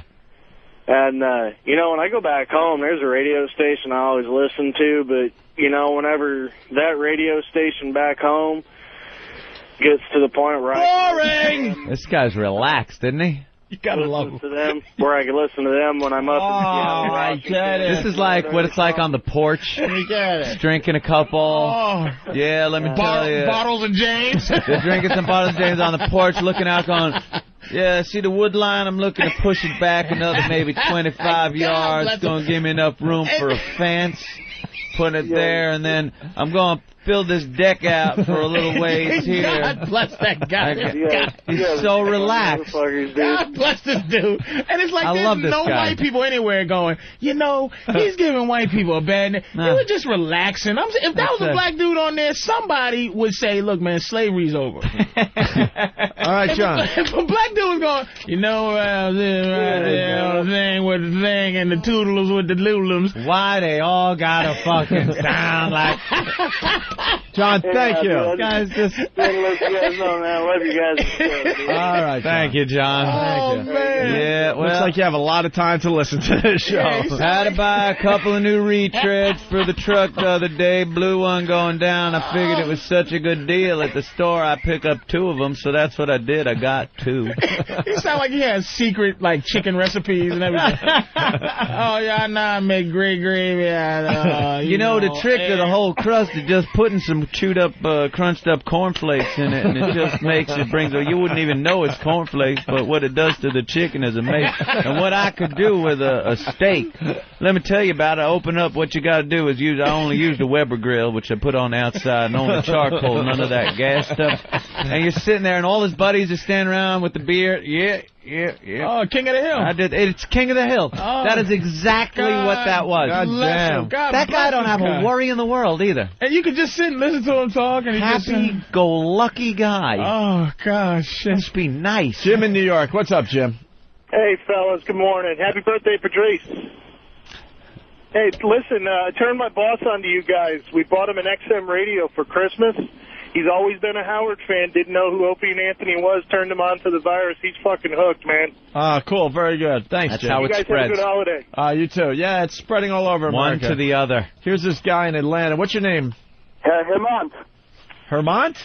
Yeah, Noir. Hemant. H-E-M-A-N-T. What kind of nationality is that there? Indian. Uh-oh. Indian? Yeah, India. Dot? Oh, India. Yeah, woo-woo or dot? Yeah, I just got XM yesterday. I got a new car. Dot. I had an Indian gentleman call me yesterday about Optimum Online, because I have Optimum Online and I have Optimum Cable, but they're trying to push that Optimum voice thing, which I don't want any part of. I don't want my phone through the cable. I don't want my power to go out and not have a telephone.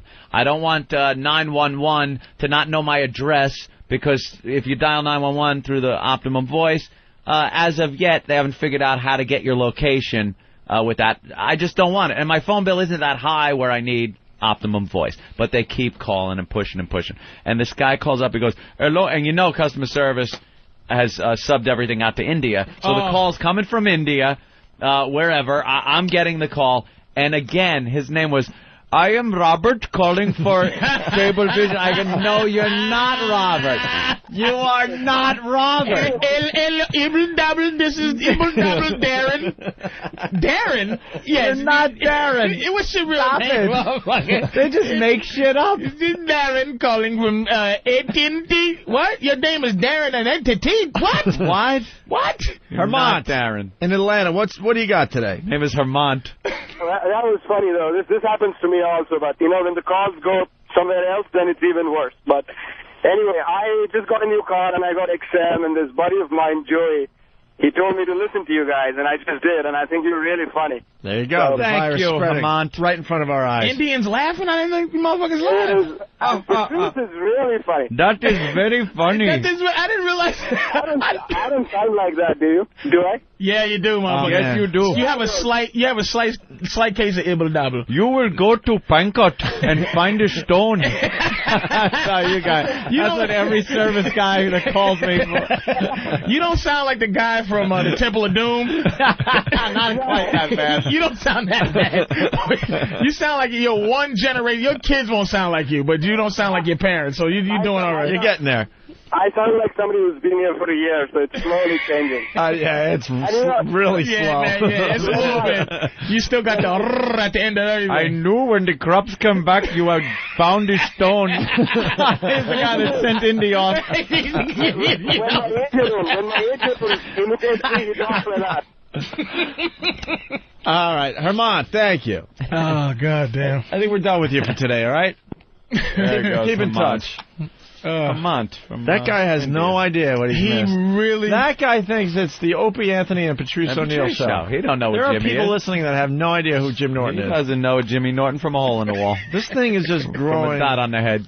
All right, we got to back up. We played Land of Confusion by Disturbed. They're going to be in studio tomorrow. Very, very cool. Can't wait to meet them guys. We wanted them to Love plug in and Disturbed. just jam. I guess that's not going to happen. Did you guys ever find out how we were supposed to... Koi, or what's the name of that group? Remember that group? Yeah, they never called us back. That was opening for Bon Jovi. Yeah, we want to see how that went. The Cubicles, who knows? Maybe in the new year they'll finally be out of here, so we could, tomorrow would have been a perfect day to plug in with Disturbed and let them just rock, but I don't know. We'll still have fun with them. And Ann, you were mentioning a teaser about Santa? Yeah. I think Danny found it.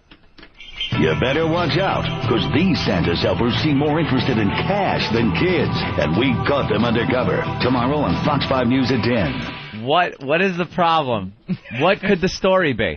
Santa's helpers are more interested in cash than kids. Now, from what they showed, it was a department store Santa, and you know the little elves that help Santa? Yeah. They had this hidden camera of someone counting money. Pickpocketing children. Do you think they're pickpocketing children?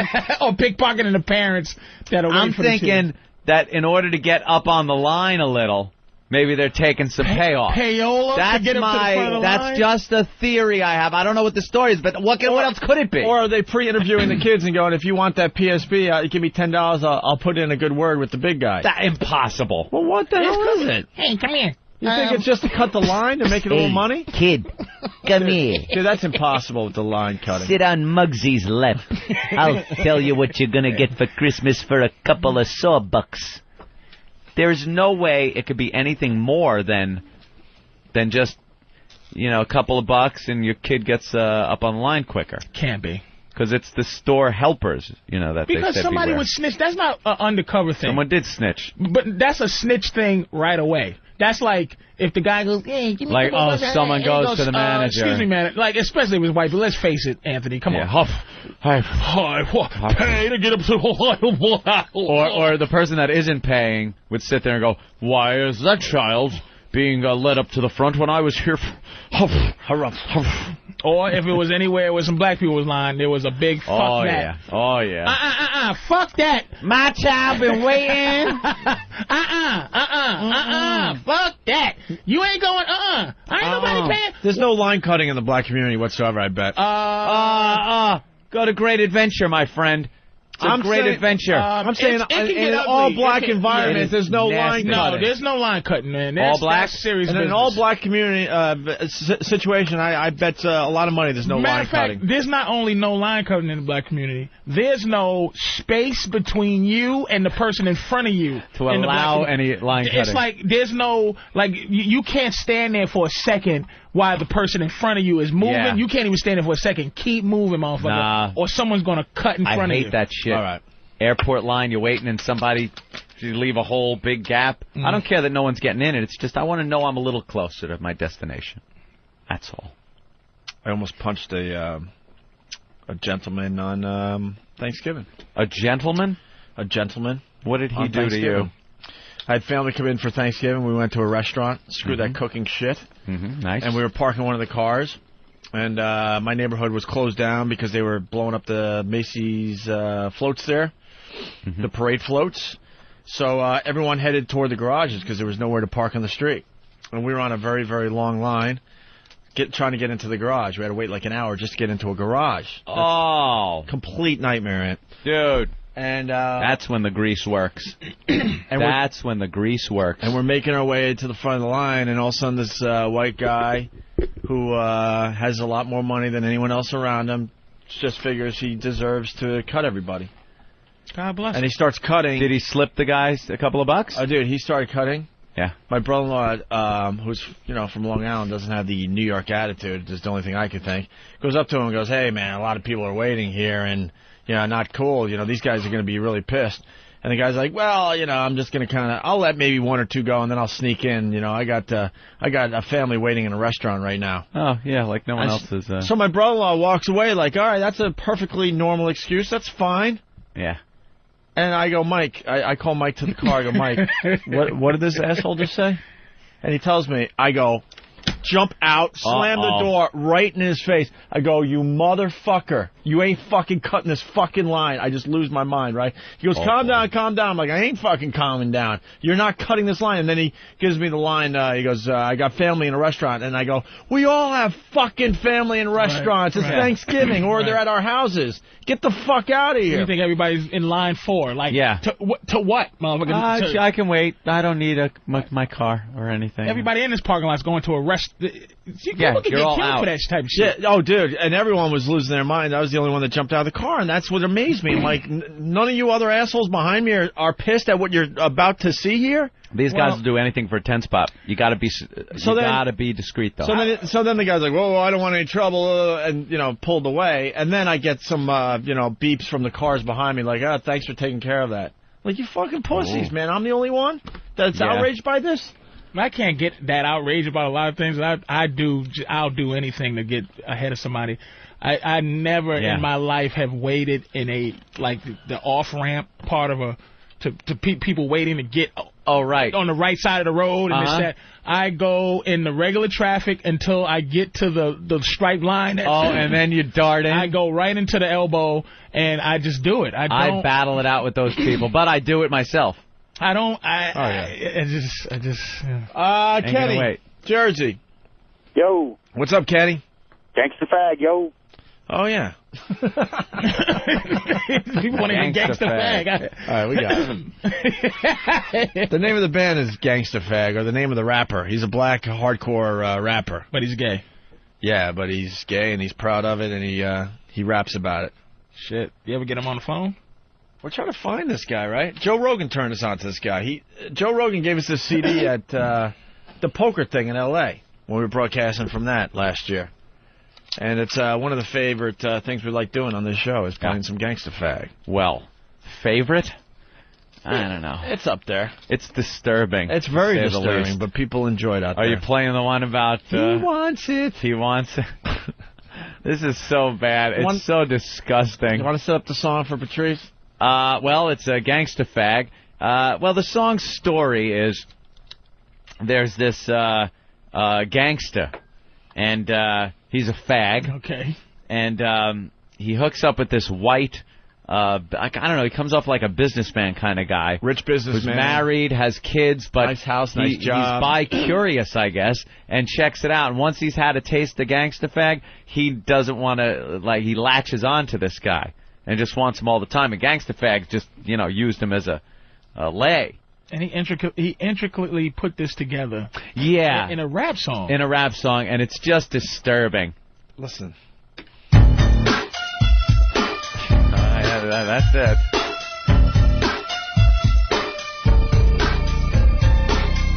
By the way, this will just outrage the middle of America. The truckers will just... They'll pull out shotguns for this song. See, I was getting high with my boys one day, just kicking back, hanging out in L.A. When this dude drove by in this really funky Benz, I could tell right away this motherfucker had AIDS. Was a white dude, about 30-something, kept staring at me, yo, like he wanted something. He called me over and he asked for directions. I saw his dick was hard, so I peeped his card. I said, "You lying, you know you ain't lost. You wanna suck my dick while I'm jacking you off?" And he said, "Oh no, there must be a mistake. I got a wife and a kid and I'm very, very straight." So I said, "Take my number and my name. You can call me up when you're sick of playing games." As I walked away, yo, I knew he would call, cause if you see one fag, they can see them all. He wants it. What the fuck you think? He needs it. What the fuck you mean? He wants it. Cause if you see one fag, now you see them all. He wants it. So what the fuck you need? He needs it. So what the fuck you think? He wants it. Cause if you see one fag, then you see them all. So I knew that he'd be climbing the wall. 1 week later, and he finally called. Oh, no. He said his family's gone for a week or two, and he was really bored and needed something to do. So I drove to his crib up in Beverly Hills, a bomb-ass house worth a couple of mils. He said he wasn't gay, he just wanted to check. And a half hour later, he massaging my back. In his white room, he gave me some head. Went in the next room and fucked on his kid's bed. Fucked and we fucked like bitches in heat. I came on his face and all over the sheets. I knew that I was done when I started getting soft. I grabbed the kid's toe and I wiped my dick off. He's lying on the bed, still trying to recover. I'm dressed and I'm out as my car burns rubber. So what the fuck you think? So what the fuck you mean? Cause if you see one fag, then you seen them all. So what the fuck you think? So what the fuck you need? Cause if you see one fag, then you seen them all. The dick was so good that he just couldn't pass up. So all that week, yeah, I'm tearing that ass up. Cause he loved to ride him and he loved to suck him. And after I was done, I let my homeboys fuck him. Now his punk ass calls me every day. I told him we were through, then he said he would pay. So now twice a week I'm getting paid to tap him. He laced me with the cash and the Visa Platinum. 1 month later and the cat's out the bag. Cause this motherfucker started dressing in drag. But I did my thing and I had my fun with him. It was time to cut him off because I'm done with him. Crying like a bitch and he's starting to beg. He's falling on the ground, holding on to my leg. Screaming, don't leave, please twist it, G. But this is what you get when you fuck with me. Ha! So what the fuck you think? So what the fuck you mean? Cause if you see one fag, then you seen them all. So what the fuck you need? So what the fuck you think? Cause if you see one fag, then you seen them all. Hello, I'm Twisted. This is Tom's wife. Tom is not gay, okay? I want you to stay away from Tommy. He is not gay. We have a family and a son, and we have a life together. You stay away from you, son of a bitch.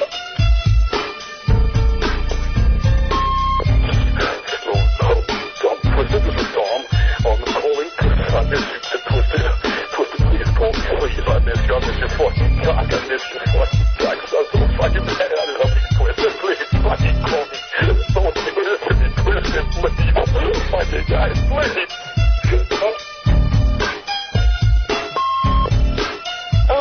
Mr. Twisted, this is Tim, Mr. Timmy. I just want to know why my toys sticky and my feet, they keep sticking to me. Why? Why my toys sticky? I don't think that part was necessary. Where the kid had to call up Gangsta Fag and ask why his toys were sticky. Patrice is speechless, man. Isn't that awful? It's just I mean, shocking, man. It is shocking. It's like it's shocking on a lot of levels. Like, first of all, he got studio time. Like somebody gave this motherfucker studio time. Yeah. And the pride, he's doing it with the pride of a heterosexual. Yeah. Like that's exactly like the he's same tough song guy. Yeah, I'm fucking this guy. So the niggas came, yeah. So the motherfucker came with the attitude and the pride.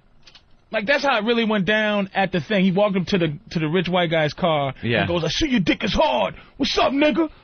He'll call me. That nigga called me. That motherfucker would have been screeching down the road with 911 on his cell phone. I think I was being carjacked.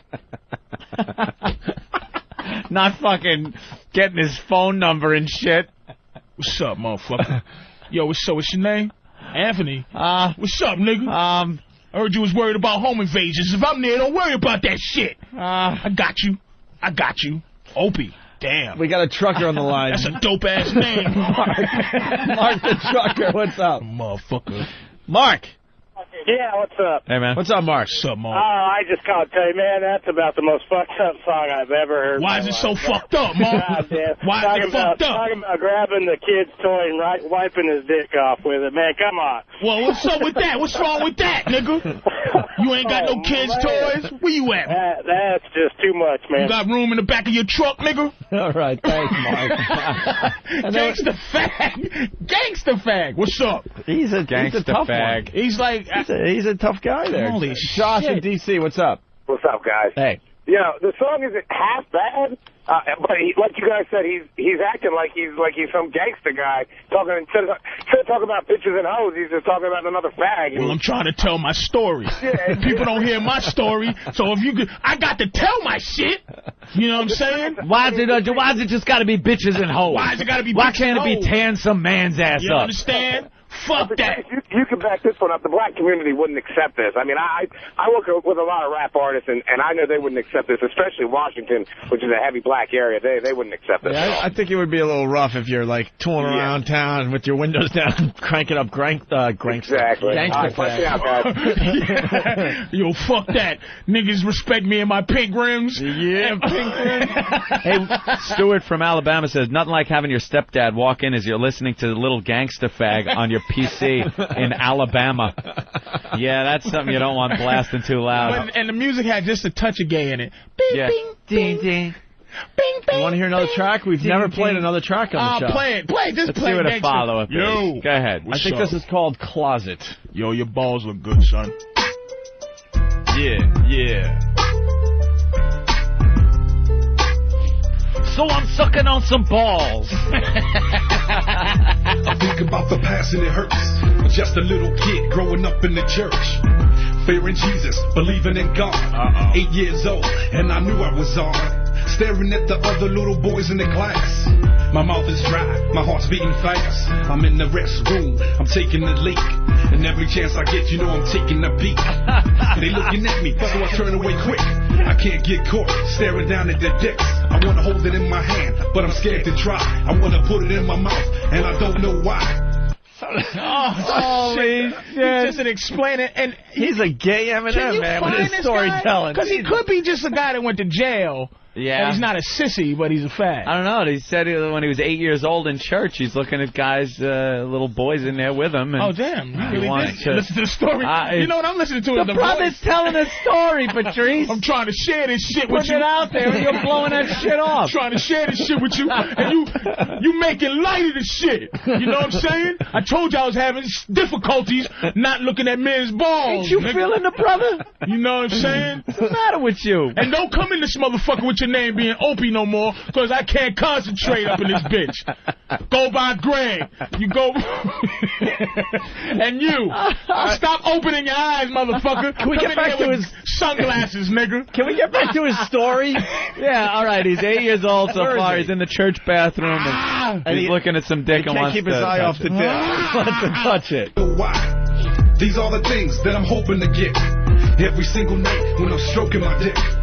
I'm real confused, but there's no one to tell. I know my life is doomed, and I'm going to hell. Cause I'm living in the closet. See, I'm trapped in the closet. See, I'm living in the closet. Help me, I'm in the closet. See, I'm living in the closet. See, I'm trapped in the closet. Cause I'm living in the closet. Help me, I'm in the closet. I'm 13, and it's all getting worse. Going through puberty, and this shit is a curse. 24/7 now, I'm thinking about death, but I'm still a virgin, and it's making me sick. I tried to get with this girl, just to try to get off, but I started getting sick, and my dick stayed soft. I knew that me and girls wasn't meant to be. I knew that fucking with that pussy wasn't meant for me. I met this guy named Tim, who lived down the street. I used to sneak in his house when his mom was asleep. We used to suck dick and make love all night. I didn't know if it was wrong, but it felt so right. It was a secret that we vowed to keep. The sex was really good, but the guilt ran deep. The truth was, I was in love with a man, and it was something that this world could never understand. Cause I'm living in the closet. Read. Say it. They got their dicks in the air like they just don't care yet. See, I'm trapped in the closet. Living in the closet. So help me. Well, what do you think so far? In the closet. What happens when he gets a little older? You want to hear it? I got it. He was only up to 13. And the pain of him. See, this is the thing, that even if he was singing it with a feminine voice, like, yeah. You know, and then I couldn't take it. But this motherfucker's like, you know, I was blowing this nigga in the blood. It's like, just, you know what?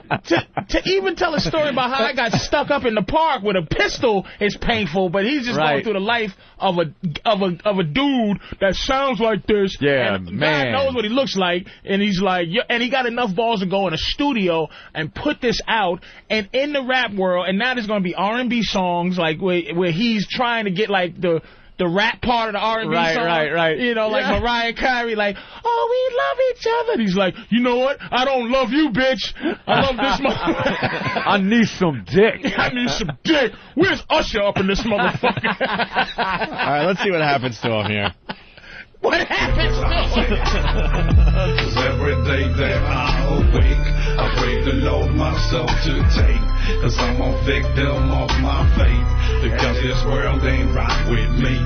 And some days I just stay high and watch the days just pass me by, but I still refuse to cry, because this world ain't right with me. One day me and Tim got caught, and the consequences was worse than I thought. My parents threw me out and I got disowned. Now it's me against the world and I'm all alone. They cursed me out and they called me a fag. I left with all my clothes in a plastic bag. I learned the streets can be cold and vile, and believe me, if you're gay, then it's twice as wild. I fought a lot, I've been stabbed and shot. Motherfuckers trying to kill me, 'cause I don't like twat. In no time I learned to ride for mine, and not to give a fuck if you like my kind. I'd rather be dead than be living a lie, and I won't be a fag till the day that I die. So now they got me not giving a fuck, and I'm saying fuck the world, and I'm living it up. 'Cause I'm living in the closet. Yeah. See, I'm trapped in the closet. 'Cause I'm living in the closet. So help me, I'm in the closet. You think the producer just sat there, like, I'm living in the and closet. went, like the song's over and he had no clue what it was all about? Yeah, good take. And he did the newspaper, Yeah. The newspaper sound. Good. Yes, sounded good. I think, yo, what's up? Yeah, I just wanted to give you my demo.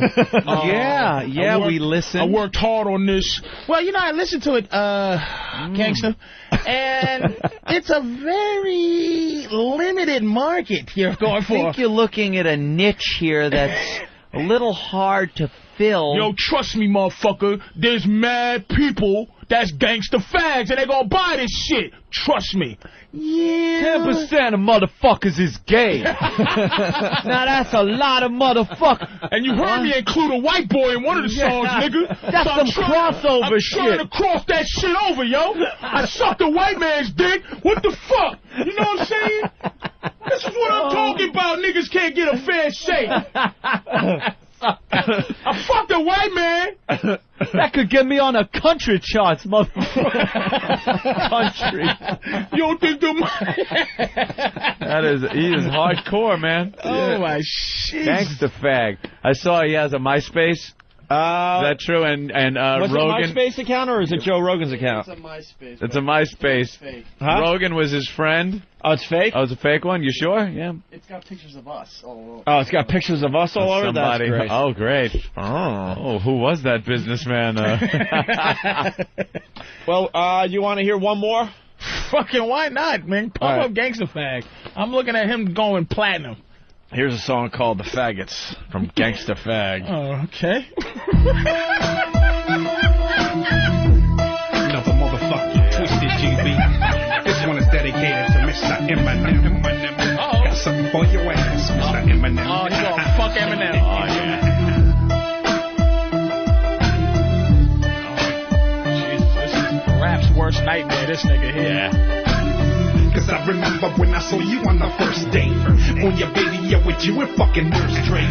Looking whiter than some motherfucking yo plate. I knew you wanted to be black in the worst way. You with the black dudes walking and you're talking it. But they were filling up your ass with milky chocolate. Now come is dripping off your ass like it's white gravy. Oh yeah, sorry about your mom's Mr. Crap baby. I bet she's proud that you trying to be black though. I'm feeling sorry for that motherfucking crack hoe. The truth is that you know that she knows the deal. I bet you scared 'cause you know that she knows the real. Mr. Eminem, sweeter than a candy bag. Mr. Eminem, you in the fucking closet bag. I know the truth and I know your fucking game. And I don't give a fuck what's your motherfucking name. He's just trying to get Eminem all agitated so he writes a song about him. It's genius. Yeah. He picked a white boy, but it's a genius move on Gangsta Fag. My name is Mr. Shit Sadie. What the fuck you talking about? My name is Mr. Stick a Big Dick in your fucking mouth. That you could fool me, no, not to hella freeze. I I know that D12 equals out that 12 Ds. That's 12 dicks in the motherfucking house for ya. That's 12 dicks in the motherfucking mouth for ya. So is it true that you blondes have the most fun? So is it true that you blondes suck the most cum? The next time you're with the one shut your venue. Now you can brag you got a whole lot of black up in you. Your blonde bitch ass looking like Marsha Brady. All right, you gotta. Well, get a taste of yeah, that. they kind of and they all sound the same, but it's like if he gets another producer, this is what happens. That was the most genius song he did because, you know, it's a lot. Homosexuality is really not the thing in rap. So if this nigga is I played the wrong one. Yeah. Oh, son of a What bitch. happened? That's what I did wrong. Wait a minute, I want to see if you screwed up. This dude, if he starts, but see, he pulled that shit on a white boy. He just took he pulled that shit on Eminem. He needs to go out there and he's hoping Eminem like comes back at him, but he's not gonna come back at him though. But if he starts talking about he's gonna rape and fuck rappers, somebody's gonna listen to this motherfucker. Yeah. Or he's gonna get killed. I hope he's really a gangster. So Gangsta Fag, I hope you're really a fucking soldier, dude. Ends up with some fucking bullet holes in him. Yeah. He just called 12. I played the wrong one. You did? Yeah, that was the Eminem song, obviously. Yeah. It was labeled wrong. That wasn't very good. I know. The best tracks are the ones where he's talking about, you know, his own issues. His own life. Himself, his life. Those are the interesting stories. You helping him make his marketing decisions. Yeah. We're going to take a chance to go back into this bit. People want to hear about you. Yo, managers. Yo, Opie, Anthony. What should be my first motherfucking track? What do you think I should drop? You know, I'm thinking the one where you fuck the white guy is a little much for the first track. I like the one where you tell your story about, you know, how you wanted to suck that dick as a kid. So you think my life story perspective's better than like fucking white men? Right. But then, you know, by the third track in, I think everyone will be familiar with you enough and have this relationship with you, as it were, to where they would be comfortable with you fucking the white businessman. So you think... All right, so you think it's better for me to talk about how I was fucking motherfuckers growing up as opposed to fucking like white collar motherfuckers? Well, you know, their collars be white when I finish with the motherfuckers. Right. See, now that's the fun and humor. So, you know, you got to work them up to the point where then you're rubbing, wiping your cum off on their toys, on their kid toys. Get frothed, like get them built up, ready for this. There you go, you know, Gangsta I understand Fag. what I'm saying. I understand. So you think there is a niche for me up in this bitch? It could work. Let's take a listen to the faggots, because this could be the hit. Yeah, listen to... All right, fuck that Eminem shit. I think you're right about that. Fuck the way... All right, put faggots in, right? Gangsta Fag, what's the faggots? What's this about? Look, before nigga, we hear it. Yo! Before we hear it. It's like if the song was called motherfucking Kittens. What you think it's about, nigga? It's about the faggots. Yeah, we need a little more, though. Song called Cheese. Yo, it's about me. And, yo, just put the What shit do we put on the box? What do we put on the CD? All right, just all listen to it. You help me through it. I tell you what my ideas are, and you tell me what the fuck your ideas are. The faggots. We go sit down and take a piss. Another motherfucking twisted GB. Come on, this one is dedicated to Mr. Eminem. Got something for your ass, Mr. Eminem. It keeps popping. Yo, that's not faggots, man. What's up? What's up? Sorry about that. Here's the faggots. That's more like it, yo. Stop playing that Eminem shit, yo. Faggots. Yeah, I like this stuff. Yo, suck on this right here, though. Put your dick back in your pants. Nah, it's weed. It's weed, yo. Oh, the weed. Oh, the plants. Try to play me, yo. Now I just finished fucking my man. Now I'm laying in the bed with my dick in his hand. Motherfucking hand. He gets up and he says he's thirsty. He's going to the store to get a 40-year-old E. He kissed me and told me I'll be back. I laid the fuck down and started taking a nap. I passed the fuck out cause I'm tired like a mother. That's when I heard her scream in the car burning rubber. I grabbed my gat and I ran outside. I saw my baby on the ground and they beating him down. They had him outnumbered 1 to 8. They calling him a fag and they kicking his face. I point my gat and I'm letting it spit. And I don't really care, give a fuck who I hit.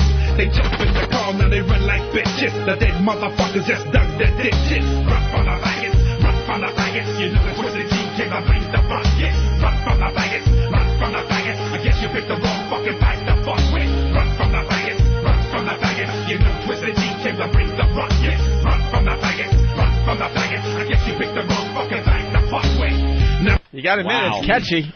Yeah, run from the feeling that shit? You feeling I like it? that, run Who's from gonna the be humming that later today? They was fucking my boo up, yo. They was hitting my boo in his mouth, and I had to come out and take care of that business. This is real shit happened, too, yo. I came out in my drawers, yo. Look at this guy, Bill Kirkland from Ohio. He can't take it. He's like, get that fag shit off my fucking XM radio. This morning's show sucks. Like, he's one of these guys who's really uncomfortable with it. Word, Mr. Ohio. First letters are O, you know what I'm saying? For asshole, you know what I'm saying? We up in there. We in Ohio, too. Dude, you gotta relax. Don't worry so much. Don't worry. You listen to it, it's not gonna turn you into a fag. Fuck a minute. You can't tell a motherfucker from Ohio not to. He's scared of heterosexual black men. So now there's some fag black dudes that are still the same black guys that he's scared of. These ain't sissies. This nigga's like, what's up, white man? Get against the tree. That's what the weirdest part of this fucking national audience is. The weirdest part of having a national audience. How can you tell him not to be scared? If I came in there and said, yo, how you doing? I don't suck dick. He'd lose his mind. He would get scared just if I go, I don't suck dick, I'm chilling. Yo, yeah. Yo, is your daughter around, anything like that? He'll be like, but if I come around and go, yo, is your son around? If he's not around, yo, nigga. Now he's, freaking out. I just want to say. You mean they can rob you and fuck you? This is fear. You know this is the last state that voted for Bush. These motherfuckers put Bush in office. You think Gangsta Fag, this nigga's not driving it. He's stopped right now. Somebody's picketing. They can carjack me and fuck me up the ass. Don't worry. So worried. You have to decide what you're going to tell the cop. You was robbed or fucked. Both. Shit, I lost my diamond watch, but I was raped. Yeah, how do you explain your story to the cop? You see, there was this gangsta. He took my BMW and all my money. You can't blame a guy in Ohio for this. Is so, I should give him a pass. You should give him a pass because right, this is so. Only people in L.A. and New York could ever find this to be funny because we understand this whole thug, this down low, gangster fag, this thug, what they call it, homo thug shit. That shit's inner cities. This poor Bill motherfucker. Kirkland is sitting there. I'm Bill Kirkland, and I'm upset. I don't need to hear this kind of stuff. This morning's show sucks. It's like he's all angry because he has no point of view. He's just this is complete fear, but he doesn't want to go. I'm so scared of this. He has to go. You guys stink. He's looking for a show that's going to give him mama jokes and battle of the sexes. He's picturing like that. He's the guy in the car, and Gangsta Fag came up and it's freaking him out. It's scary. It's the middle of the country, dude. You travel around this goddamn country. I got thrown out of Ohio. I was in Cleveland. They tossed me the fuck out of. I started talking about the war, the bitch, because we can't have you here. She paid me and got me the fuck out of her goddamn town. And this guy, you can't blame him. All right, Bill, you get a pass. Let's go. Let's get back to the faggots. On here, the rest of the faggots. Now my bull's in the hospital. Do you think they get away? That's impossible. Cause I'ma terrorize them like a gang of A-raps. Cause they picked the wrong fucking fags and gay bash. I know who they are cause I've seen them before. And now you know it's time for me to settle the score. So I call my dogs and we hit the streets. 3 craziest fags that you hate to meet. So we headed out to this country bar. We drove around the back and we spotted the car. So we laid low and then 4 came out. And when they turned around we stuck the gas in their mouth. Put them on their knees, now they're sucking our dicks. We nutted on their face and we watching it drip. Now get the fuck up and give you 3 to run. 1, 2, the motherfuckers are done. Run from the back. Oh, they shot him too? Motherfuckers made him suck their dick. This is scary. Where's that coming, man? That's hardcore. This is scary to a motherfucker in the Bronx. Let alone Ohio. Run from the faggots. Run from the faggots. I guess you picked the wrong fucking fag to fuck with. Yo, you know what I'm saying? Once, there was in time back in the days, motherfuckers used to run up on fags and figure, you could do whatever the fuck you want to them, you know what I'm saying? But this is like a new time, a new motherfucking age. So the next motherfucker you run up on trying to call yourself what? Game fashion motherfucker? You gonna end up being a motherfucking fag yourself. Believe that shit, kid. Now we're hunting for the heads to rolls. 4 down and 4 motherfuckers to go. So we laid low and stayed blazed on weed. That's when we get the call and that's all we need. We get the address of the place they rest. Grab the artillery and bags of sex. Kick in the door and we see our victims. 4 rednecks and the girls are with them. Shack, step in the room and you can smell the fear. Don't nobody move cause the fags are here. Water parties, only watch you make it. Make all the guys strip and get butt naked. Put them on their knees, now we're fucking them all. Lick the shit off my cock, now you're rubbing my balls. The girl's in tears and she watch you suck it. I guess you picked the wrong fucking fag to fuck with. This is scary now.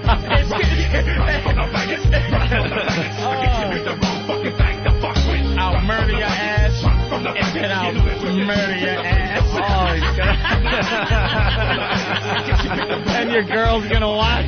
Yes, motherfuckers. Check yourself, motherfuckers. Next time you try to run up on a motherfucker, check yourself. I have something for your ass. Wow, that was scary. He doesn't seem like he's walking down the street for anybody to know he's a fag.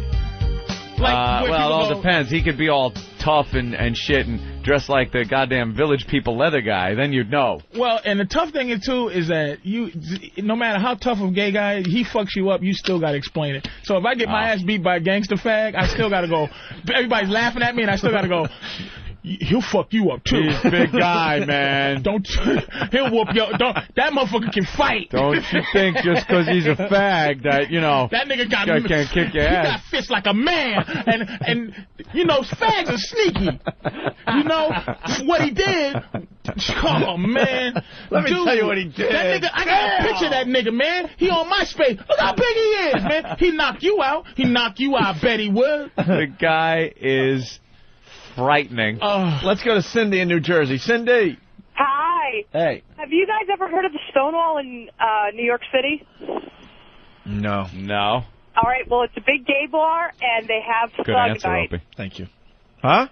And they have Thug Night there. Thug Night? And what's that about? It's all gangster guys. Get it's outta funny here. as hell. Yeah. I thought there was maybe one or two. It's a lot. It's not a joke. And see, white women think it's funny right now. That this whole DL thing, but you do not play around with the DL shit with black women. They do not fuck around with this gay thing. Yeah, what happens? It's just like you can't even play around. You can't even play like we playing right now. You can't play around in front of black women about this whole. Because this guy wrote a book on the DL, I think, and black women are just deathly. My mother, she hates that whole gay guys that fuck women and shit. She does not play around with that shit. Because they're gay, but they fuck women, and on the down low, they go out and hook up. Yep. Emily. Yeah. What's up, Emily? Hey, nothing. How are you guys? We're having fun today. How's your good. How's your dad looking forward to the big move in January?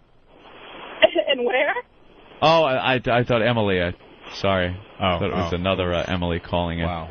No, this is the Emily from Ohio. Oh, okay. She feels safe now. They're all gay, thank God. I was worried about the ones that'll rape me. I fucked her in a pussy and made her friend watch. Oh, God. What do you got, Emily? 4 guys getting fucked in the ass as their girls watch after. Oh, that gangsta fag is ruthless. That's fucking ruthless. And then the other guy's behind the bar, made him suck their dick, nuts all over their face, and then tells them to run. Like the degradation wouldn't be bad enough for the rest of their lives. It would have eaten away. They wouldn't have been able to look at each other. And the guy wouldn't even heard run. After he got raped and came in the face, he would run, motherfucker. He'd go like this for about 5 seconds, then he'd go, huh? What? What happened? Run. They couldn't see their friends anymore. They'd be fucked up for life. But Gangsta Fag, no, it's not good enough. Yeah, I'm just gonna shoot them all anyway. I think Gangsta Fag messed it up there. And wait, Gangsta Fag ruined a good opportunity. Yeah. He was fighting straight gangsters, so you gotta go get your boys, right? Yo, nigga, we gotta go kill this motherfucker. What happened? Motherfucker raped me, yo. So me and my 3 buddies are hanging out at the bar, and we go out to the car like we leaving. We'd had a few, and these 3 fucking fags. Was chilling, yo. They fucking come up, these gangster fags. Then you gotta convince yourself that ain't gay. That's not gay. That's the new shit. That's the new straight guy shit. Is that's so ill. Is the so shooting nigga and then rape him, yo. That's what we do now. Dude, they held guns to our heads and then we're sucking dick. And after they come on our faces, Now I'm pissed. And then, now I'm pissed. Now go get your guns. Hold on, nigga. What happened? Wait, what happened? What happened? And you allowed this to happen? You left the bar with what? How'd these fuckers know you, and what did they do? Why? You not listening, yo. I told you. Listen, man. I told you they walked up. I'm going to tell you. And they sucked your dick? No, we sucked their dick.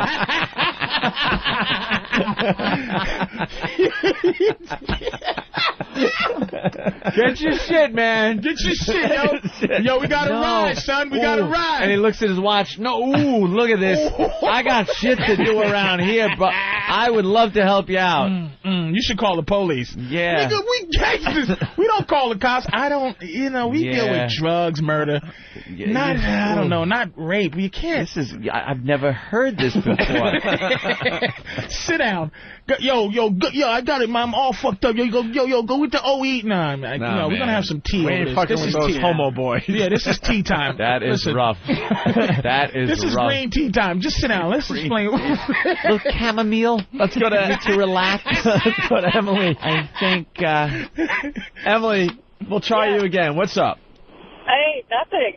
I was just calling to say this is the funniest shit I have ever heard. You like the Gangsta Fag? Oh, my God. You've got to find this guy. Yeah, we don't know where he is. Someone's asking where can we buy this for Christmas.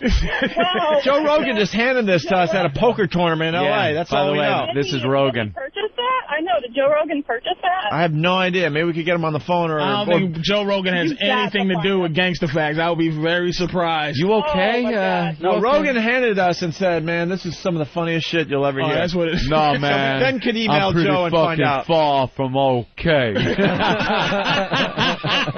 Like even Marcellus Wallace wasn't fucking right after that shit. Like he took care of that fag. And don't tell nobody about this. Yeah, that's the first thing. It was like, first, no one needs to know what happened here tonight. Yeah, I know Marcellus.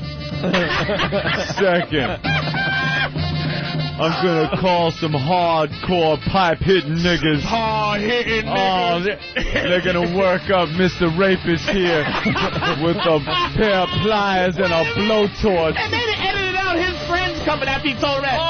Yo, this is Marcellus. I just got my soul back, right? As soon as I got my soul back, niggas rape me. Now get over here, hard pipe-hitting niggas. You can only imagine how he choreographed what happened to fucking Zed in that basement. So slow. Yo, this cop raped me. Marcellus. You know, Marcellus had to then kill everyone that killed that fucking Zed. He couldn't leave him out there. He called Sam Jackson first. You know that show was going, the movie was all going in different orders. Back and forth. They cut out the part where he told Sam, come on down, we gotta kill this nigga. Sam, man, something bad happened. Those motherfuckers were talking about Tony Rocky Horror being thrown out the window. Like they're not gonna talk about Marcellus getting fucked in the ass? They're talking about Rocky Horror. He was thrown out the window. Marcellus threw him out. I hear it was over fucking foot massage on his wife. You what, nigga?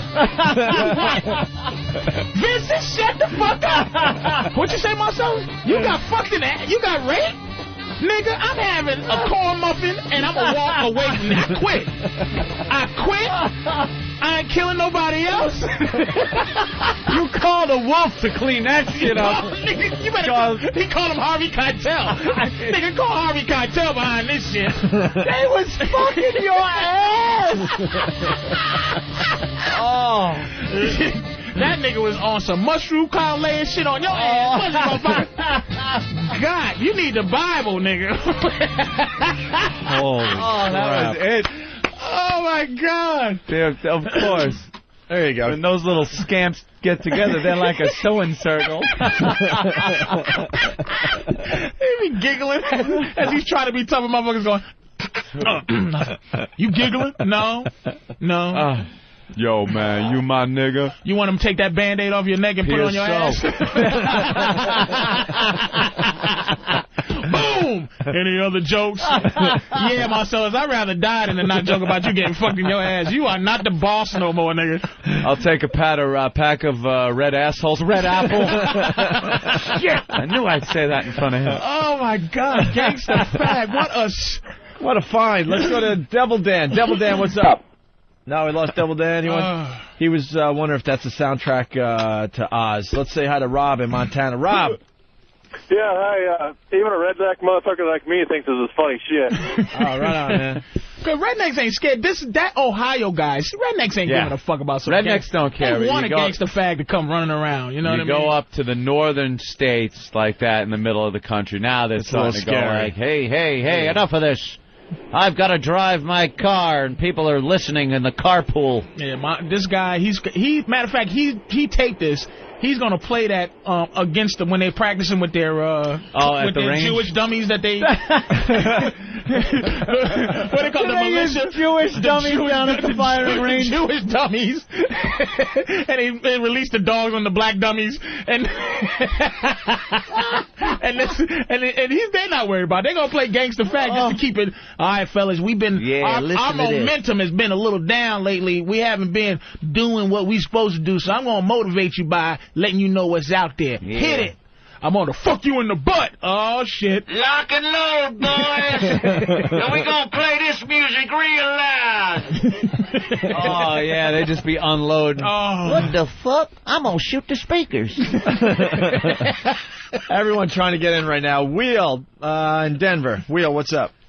Hey, what's up with these chicks calling in talking about how funny this is? This is the most frightening shit I've ever heard. You know why it's fucking funny? Because it's you getting raped now. It's the fear of men. It's like women are like, see how it feels? And they just like, yay! When it's hoes and shit, that's fine. We'll listen and laugh and shit. But when it's like a guy, you're like all of a sudden, hey, I've said some bad things about gay people in a bar, and I've left out the door with my friends, and all if a gun is in my mouth, and all of a sudden we have become the host. Gangsta Fag makes me suck his dick. And then see now how guys do when we want to relax ourselves with this type of shit. We go, all right, would you rather get shot in the head or suck a dick? I don't know. I say, shoot me, mother. I love the stories that come up. It's like, dude, I would bite that motherfucker's cock off. Be the last fucking time he ever... So you would have a cock in your mouth, faggot. Just saying, no, for survival. Right. If I'm in prison, the first guy tries to rape me, getting his fucking dick bit off, and then they leave me alone. Motherfucker, I'll put on my Freddy Krueger gloves and trick him. I'll make a ring. Act like I'm hand jobbing him, slice his dick off. I'll get a job in a fucking license plate factory, and I'll make a metal ring with fucking jagged edges. I'll shove that up my ass 24/7. That first person tries to fuck me, they're pulling shredded meat out of the fuck. That's what I do. Yeah, sure. That's what you do. That's why he's going to jiggle around in there with the plunger handle first. Make sure it's safe. Gangsta Fag has it all figured out. Oh, yeah. If you pull a gun out, you put your ass in the air. And you're like, I'm going to get him. I got something shred. If you got something that'll shred my dick in your ass, I'm going to shoot you in the back of your motherfucking head. Motherfucker tried to put some shit up his ass. He tried to shred my dick, but I was very quick. Let's go to Craig the trucker. Hey, boys. Next thing you know, I shanked the bitch. I'm a shanking fag. I'm a shanking fag out in the yard, looking at the boys getting hard. I'll stab you everywhere. Suck your dick. Oh, shit. Craig the trucker. What's up, Craig? I'm a amazed. I have never in my life heard radio like this. This is, dare I say, shocking radio. Well, of course, shock jocks. Shock jocks. Wow. Keep up the good work, boys. All right, Craig. Gangsta Fag is just hilarious. Gangsta Fag. Because you could, the fear. This is, because if he was on there going, you know, I flew in my plane and I landed on his balls, people be like, this sissy motherfucker. But this dude's like, yo, I took this, smashed his face up again, and then I mushed his head up in the toilet. It's just like, this is fear. This is prison coming out in the open. This is it. This is the thank you, Gangsta Fag. I'm bringing the yard to you. I'm bringing He's bringing the fucking, the little nook and cranny in the laundry room right to your back door. That's it. This is visceral shit. What happened? I thought you had to be locked up for this shit. Not with Gangsta Fag. Rick, the trucker. Hey, boys. Hey. I tell you what, I turned my XM on this morning. I heard that shit. I thought my damn fucking XM broke on me. Gangster Fag. I'm fucking your ass. I'm Gangsta Fag. Make ass bleed. I won't even use a bag. Oh, he's not using a bag. I can't wait till he makes about raping rednecks. I took him by his goatee and I fucking rode his booty. I fucked him in the back of his NASCAR car. John in Jersey. John. John, go. He had a good one, too. Tissue time with Gangsta Fag. That would have been a great line. I snuck into his trailer. In the trailer park. Well, we want to thank Joe Rogan for turning us on to Gangsta Fag. Good God, mother of He Jesus. gave that to us at the World Poker Tour. Only Rogan could find something like that. Did he go, hey, Joe, what's up, man? I know you host UFC. And there's a lot of karate going on up in this bitch. Yeah, how do you get that I was wondering, my name is Gangsta Faggot, right? And no offense, man. I know you know your shit, your karate and shit. I mean, I got a gun in case you want to, do that karate shit up in here. I needed to make rednecks suck my dick. I need the gun. I just was raping niggas and shit, but I wouldn't rape you, Joe, but I know you know niggas, right? And, you think this guy's for real, or you think it's some rapper that's just fucking around? His voice is hard. It sounds a little bit like Insane Clown Posse. It sounds. Usually you can't fake hard. I don't think you could fake. I try. I can fuck around, but I can't fake as more than hard. You can't fake hard. He sounds like I think this guy grew up, right? Got his ass kicked a lot. He can fight. Growing up. He can definitely fight. But then, decided he reached a point where he's like, that's it, I'm hitting the fucking gym. Yeah. He hit the fucking weight. He had those goddamn Tukey arms on him. Those fucking That's what I'm saying. Tukey Williams arms that's on what him. I'm saying. Those and now he's just choking shit out. Choking. I'm gonna choke you till you're almost unconscious. You just have enough consciousness to know I'm fucking you. Oh my God! That's what it is. He can fight. It sounds. Maybe the stories were a little bit exaggerated, but he sounds. I don't think he fucked voice, that white guy. I don't think he wiped his cum on the kids' toys. After all this shit, he's like, you know what? That I ain't buying that shit. That's a little too far. Nah, he didn't fuck that. Some DJ didn't think I was telling the truth. I fucked his ass and come on his tooth. I think that motherfucker might be. I don't know. You never know, man. A lot of talk, but if he got enough balls to try to be famous with this gig, he's not a pussy, and I use the term. Oh, that's your bold statement there. He's pussy. Jim's got a comment. Jim in New York.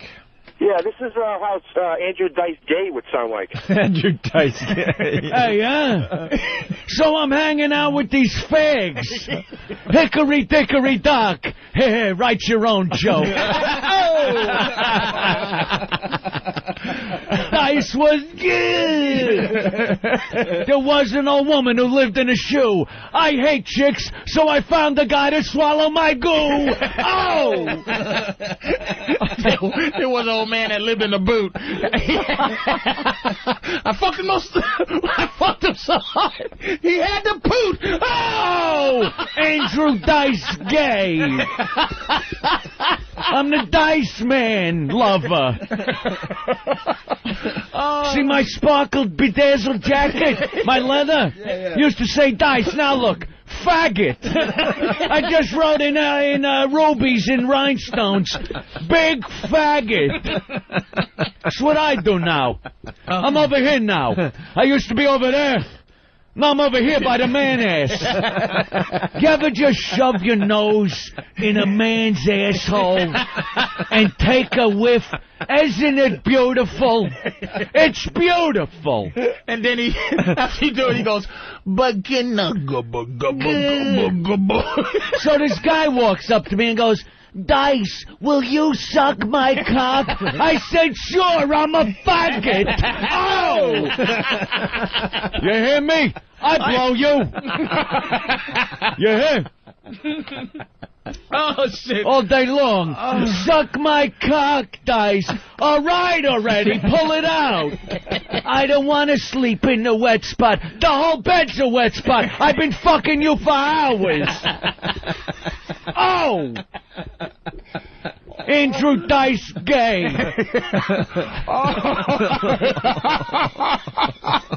Instead of Dice, it's Daggett. Instead of Dice. Jack and Jill went up the hill. Jill came down, I went up and blew Jack. It don't rhyme, it just happened that way. Oh, God. Oh, my God. How the fear running around in Midwest right now. It's just, these truckers, it's scary. Yeah. There's nothing gay about like that. Just relaxing. That's what this Brokeback Mountain shit is going to just... That's my favorite movie. Two cowboys, they're in love, and they can't even show and share their love with each other. How sad. Isn't that sad? How do I quit you? Oh! Oh, God. How do I quit you? Oh, shit. I don't know. That ass, I can't quit. How do I...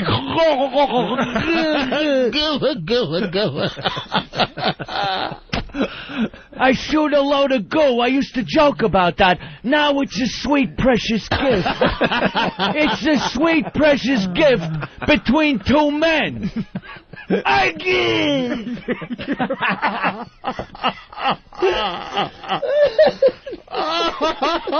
Two faggots walk into a bar. It's me and a friend. It's not even a joke here. Andrew Dice gay. Oh!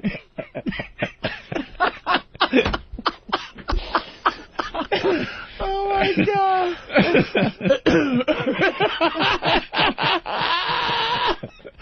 I like that Gangsta Fag. Yeah? Gangsta Fag? I fucked him. Wow. And imagine if Gangsta Fag looked like Tukey. Tukey Williams. It's I just, know. Tukey That's Williams even is more frightening. They've shown pictures. How old is Tukey now? He's probably 50-something. He's 50-something. I've seen recent pictures of him, but they don't like showing those recent ones on the news. Right. They showed shit from when he was first arrested. Yeah. Holy fuck. And his arm looked just... It's bigger than my thighs, man. It's fucking holiday hams. He's got these I've huge... really never seen arms like that. The biggest arms I've ever seen, really. Yeah. But the biggest arms I've ever seen, man. So imagine if Gangsta Fag is like... went to prison and did some old crazy shit. And Not he's a just, chance. And he's just a big motherfucker like that. But he's probably a sweet man.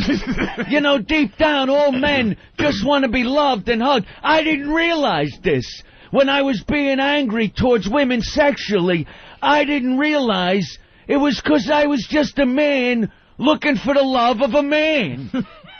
Little boy blue. It was me. Oh!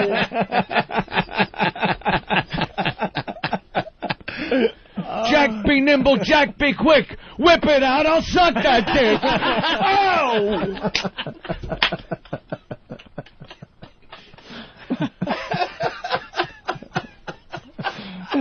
Look at Pat from Menaki. He's got to go on. That instant feedback. They're coming in like crazy now.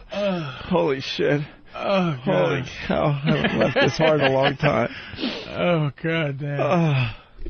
So I'm online at the bank, and I got my tongue up this guy's ass. And he's like, why do you got your tongue up my ass? I said, 'cause I'm a faggot. Oh!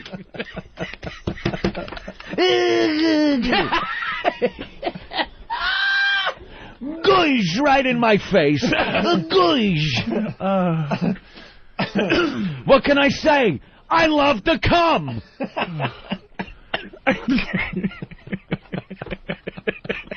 It's like, to me, it used to be nasty. I would give it to broads and go, take my nasty goo. Now it's like sweet strudel icing. Just drizzled on dice. Andrew Dice Gay. The faggotito. Which way? Which way? Which way? You bet. Up the ass. Oh, my God. Oh, shit. Well, Gunny from PA wants to know, hey, Ed, is Brokeback Mountain a documentary about you and Richard in California? Yeah, that was it. Jeep, jeep, jeep, jeep, jeep. Wow. Bravo, Anthony. It's like old school Anthony right there. Well, Joe Rogan gave us Gangsta Fag at the World Poker Tour, and I was going to try to tie in this bodog.net. Oh. It's pretty cool. BODOG.net. Bodog.net. The place to go when you want to learn how to play the fine game of poker. People love the game of poker right now. A lot of people playing Texas Hold'em, and they're getting raped. They're getting gangster fagged at the table because they don't know how to play. You got to learn how to play. You go to bodog.net, you're going to learn the game of poker. That's right, Anthony. You're going to learn how to, bluff, how to bet, tips on hand selection, real lessons of the fine game of poker. You want to be a player. It's free, it's fast, and you'll get all the tools that you need to make you a stronger poker player. Just go to bodog.net. I can't talk, sorry. Bodog.net. BODOG.net. BODOG.net. It's bodog.net. You're checking out the Opie and Anthony program on XM Satellite Radio. The One virus. Oh, it's a virus, all right. Patrice O'Neal sitting in for Jimmy Norton last week and this week. How you doing? You have something going on that you actually are able to tell the fine folks that... I'm plugging in something. It's in January. I got to get the exact dates, but I'm going to be at Helium.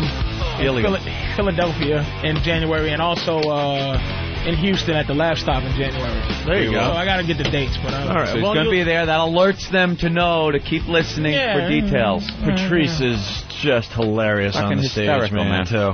Absolutely hilarious, and always changing up the act. I like that about some of you guys. There's a bunch of things going on. Oh, we're going to be doing a thing, too, Anthony. A thing. This Wednesday, we're doing a very rare appearance. Oh. We don't do many of these days, huh? No, we don't. I think we'll have tons of stuff to give away. It's at J&R Music World, downtown, Park Row, down near City Hall, across the street from City Hall, I believe. Across from City Hall, yeah. It's way over there. That's all I know. Way downtown at J&R Music World. This Wednesday at 12:30 we'll be there. Signing stuff, giving stuff away. What? Are we going to get any deals? Can we swing some discounts for us? I'm hoping. I love when we do things at electronic stores or places like J&R. Go in there and talk to the manager. Hey, can I get hooked up with one of those? Is this a connection to J&R? Are you pumping them up also? Are they getting some? Well, yeah, they get a little. They get a bunch of people that come down. And the weird thing is we're doing it for free. And if we had a real agent, he'd be on top of this stuff. We're doing appearances for free. Who looks after you guys? Opie, it's because we enjoy going out. I really don't know who looks after us these days. And I'm not even fucking around anymore. I really don't. Who's your guy when there's a problem? When there's a problem with the car or a problem with something? Well, a car I'd call ELO, as we've heard on the air. But there you have it. Yeah. So maybe they'll do something nice for us because we're spending our time down there. I like J&R.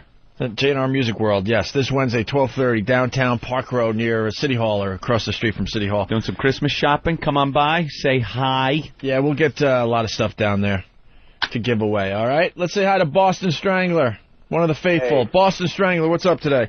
Not so much, boys. I'm just calling to promote our Million Pest March, which is going to be this Friday outside the K-Rock Studios.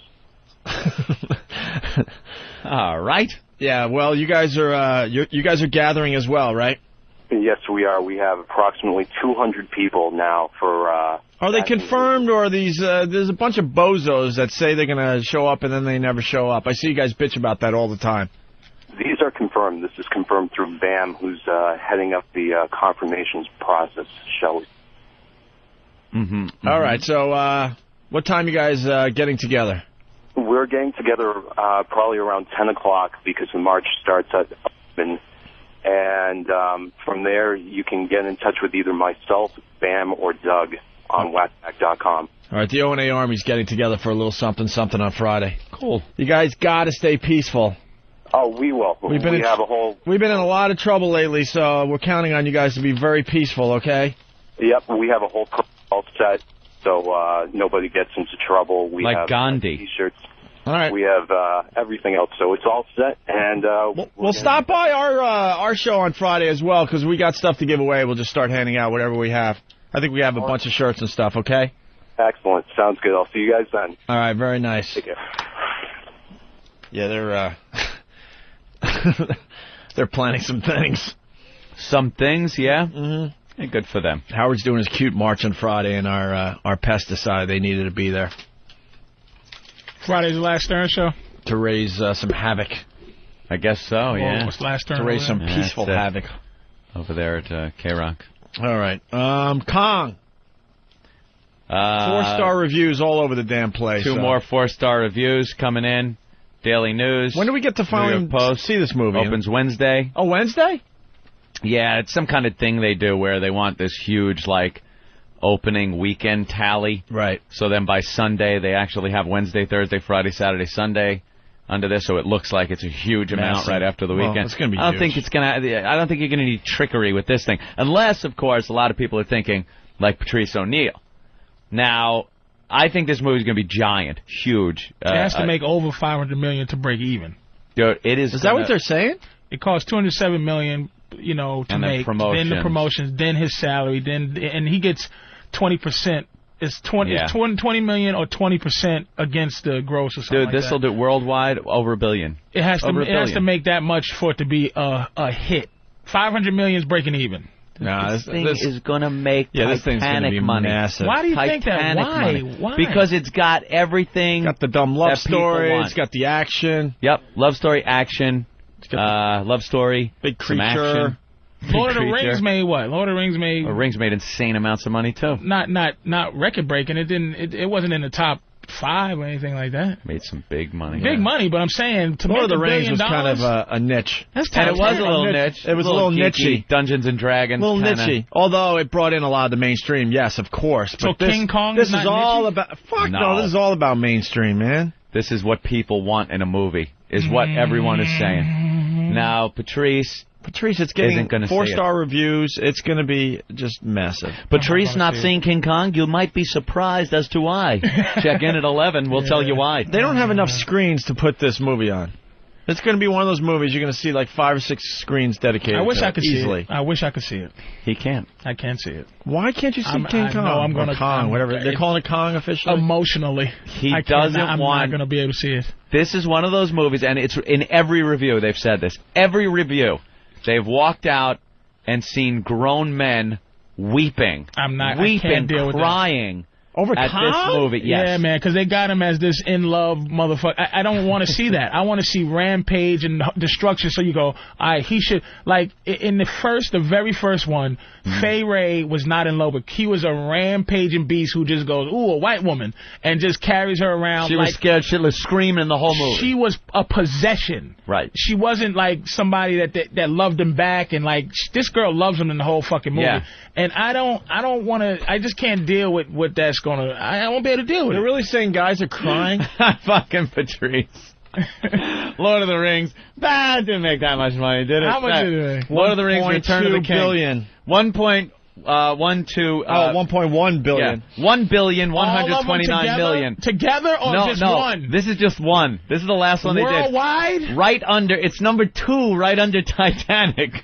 Is it really? Lord of the Rings, Return of the King. All right, and then you got to go down to 5th place for the Two Towers. How about the first one? The first one Where's the first one? Had to make the top Fellowship? 20. Stop it. The Fellowship? Yeah, Fellowship. There it is. 860 million. In 10th place. So all three of them are in the top 10 gross worldwide.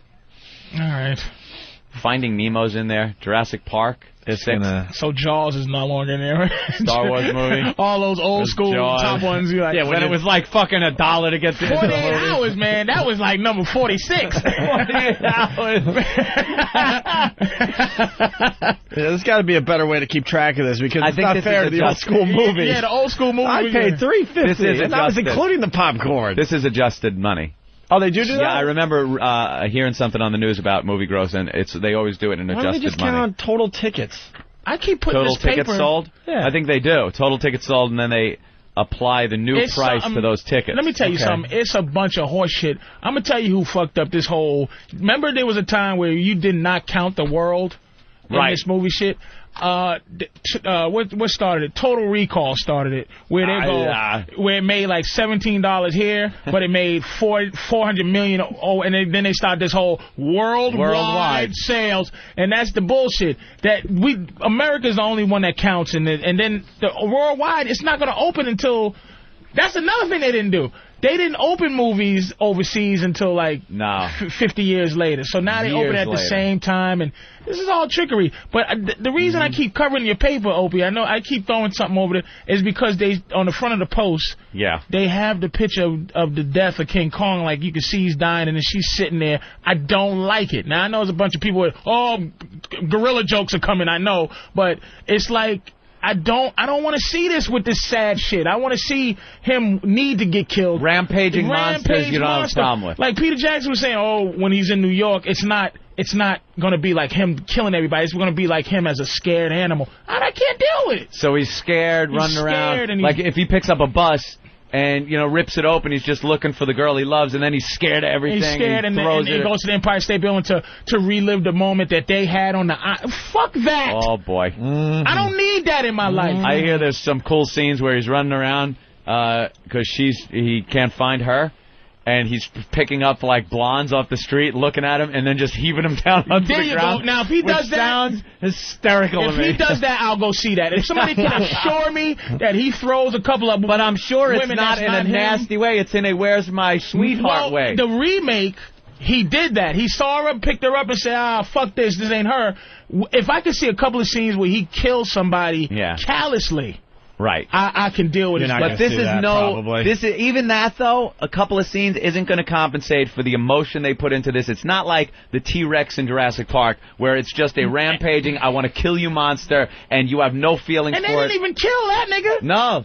He got to live, and he wasn't in love with nobody. He was going to eat your children. That nigga was out for blood. Kong is just he's lonely on that island. The whole thing, listen, the original... When they shoot him, I get sad. I always want things to win. In 1933, that movie was made. It's all claymation where he's trying to get some eyebrows moving. And he ate a villager, put him in his mouth. He stepped on a villager. Yep. He stepped on, and in the remake, he killed what's the guy's name there? You're talking about the remake from 1976. The remake from 1970. He killed what's his name? Stepped on him. Yeah. Did a couple of things that you go, okay, you can kill him now. This one, Peter Jackson goes, he didn't edit the ending. He couldn't sit in the room. He couldn't sit in the room because he got so attached to King Kong. That's what he said, and I believe him. He said he came and saw the ending. He couldn't edit the death of King Kong at the studio. That's what Peter Jackson said. They're saying the death scene, the end of this, is so emotional. I'm not going to watch it. And so, you absolutely feel for this animal. We got someone on the line that actually saw the movie there. Big Kev, what's up? Oh, that's right. What's up, guys? Oh, yeah, Big Kev saw King Kong. What do you got? Patrice, Yo. you will regret it if you don't see this movie on a big screen. Look, man, look, I'm telling you why I don't want to see it. I don't want to see it because I'm making a I just, emotionally, I'm already sad looking at the goofy stills of him. There's the one where he's sitting on the top of the Empire State Building just holding her. If she was screaming, and he could go, well, fuck you then, bitch. It's something. But they're in love, and I don't want to see this big monster in love. It's a fine blend. Of what? Between those screaming scenes and the kind of love story driven scenes that you're referring to. Now, when you left the theater, Kev, I was not crying. Were other people crying? Yes. Were men crying? I did not see a man crying. What about Gangsta Fag? Did he show emotion? Did he finally show emotion? I felt bad for Kong. I put a gat in his mouth, had him suck on my dong. Kong should have fucked that T-Rex. That would be a good barometer. Was Gangsta Fag crying? I didn't notice whether he was crying or not. No. All right.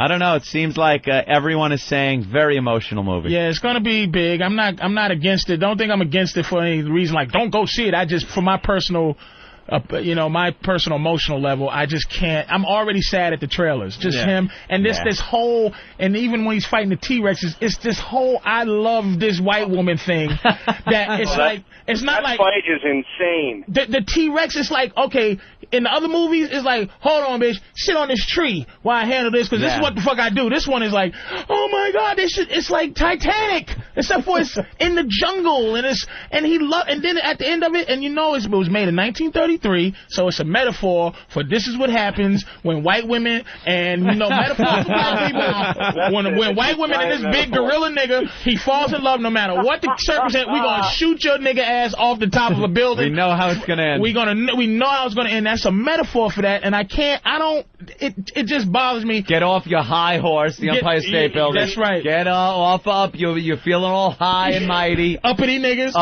Yes. Up on top of that building with your white woman thinking you're safe. Yes. Ivory tower kind of thing. And no, we got biplanes. Here we come. We're going to shoot you down. All right, Big Kev, what else you got on the movie? What?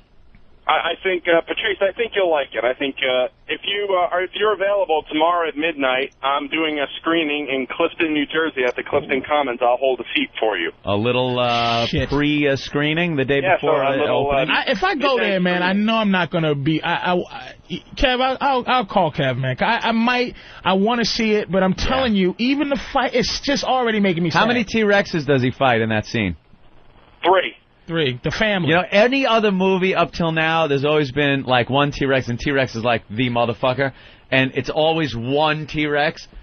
Three of them. He's fighting the families, the mom and the daddy and the little one. Oh. Yeah, that scene is crazy. I hear it's great. I hear that Kong was dead throughout the whole movie, and you stopped it. That's the whole secret of the twist. Yeah, he was dead. It was a dream sequence. It's just another fantastic leaps and bounds special effects. Does he do anything mean, Big Cab? Does he do anything that says he's angry and is it anything other than protecting her and fear? Is it like, watch out, Kong will step on your face? Did Jack Black die? Anything? I don't want to say. I don't want to give too much away. Okay, just say yes or no. Did he do anything? Our old horribly? pal Jack Black. Yeah, he'll be coming on our show again. Oof. Did he do anything horribly? Yeah. What if you have to say there's a scale to things he did horrible and things you feel bad for him about, which way is it tip?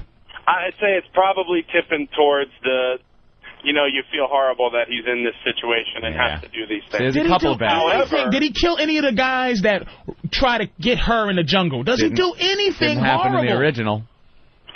Yeah. He does? Okay, good. I'm going to say yeah on that. In the remake in 76, 76. Right? He tossed... Kong was a motherfucker in that movie. Yeah. That movie sucked. He threw everybody into the ravine. Everybody, except for Fish and Chips Willie. Remember Live and Let Die, the guy with the hook on his arm? Yeah. He was in King Kong 1976. He lived to go say everybody, you know. But I just don't, man. I know I'm being a pussy on this one, but it's just I don't like. I never seen Oh Yella. I never seen it. I just heard about it, and I don't need to see it. I don't need to see it. All right, Big Kev. Anything else? No, that's it. Hey, Jack Black in Clifton. If you want to come to a midnight show, Clifton Commons in Clifton, New Jersey. I'm gonna call you, Big Kev. Kev. Yeah. Jack Black doesn't do that over-the-top shit Jack Black thing, does he? Because I was a little nervous when I heard Jack Black was in it. Because he's good in some movies, but if he plays that whole over-the-top, I got to be the center of attention Jack Black, does he do that? there's an element to that, but there was an element to that in the original character as well. So I think it's taking something that Jack Black is strong at, and kind of focusing it into, a more serious role. As long as it works. They had De Niro as almost being really? Venom. Yeah, that Fay Wray was pretty hot for one of those oldie time movie girls. Those old way time back movies then. are sexy anyway. I'm gonna go see. They all look the same. They all look like Miss Crabtree from Little Rascals. The same hair, same fucking face, same clothes. They all look like Miss Crabtree, who was also hot. Hey, didn't you look up the review of the original movie? The New York Post. It stunk, right? Do we have that anywhere? Oh, it's in the Post today? Yeah, the Post had pretty much trashed the original. And it's a smarmy guy, too. Like, you wouldn't think it would be that smarmy in 1933. The name of the reviewer was Smarmy. Yeah, they retired his name, I don't know, 20, 30 years ago. Damn, no one has named this person's name anymore. I could find it. It's there. It's very close. Page 7, yeah. But just to think that... Page 7. Page 7 of the Post. Just to think the Post... was around, still doing their shilling, their dirty business. Is Big Kev still on the phone? Yeah, I'm still there. Narnia did stink, too, Kevin. Okay. It was I'm glad we agree on that. horrendous. The guy's name... They also put back, you're talking about the 1933, there was that whole spider scene that they cut, and the footage is long lost, unfortunately. It was deemed too horrific for audiences to see. Back in 33. Yeah. Great. They had seen, gassings on the battlefield. That's what I'm saying. Yeah. Because that nigga beat the spider. They had him beating the spider. You can't have that nigga beating the spider. The spider represented the multiple legs of American commercialism, and there's no way we're going to let that colored gentleman rip apart the United States of America. You see who wrote this article about the old review? Yeah. Stephen Lynch. Yeah, I saw that. By Stephen Lynch. The critic back in 1933 was Thornton Delhanty.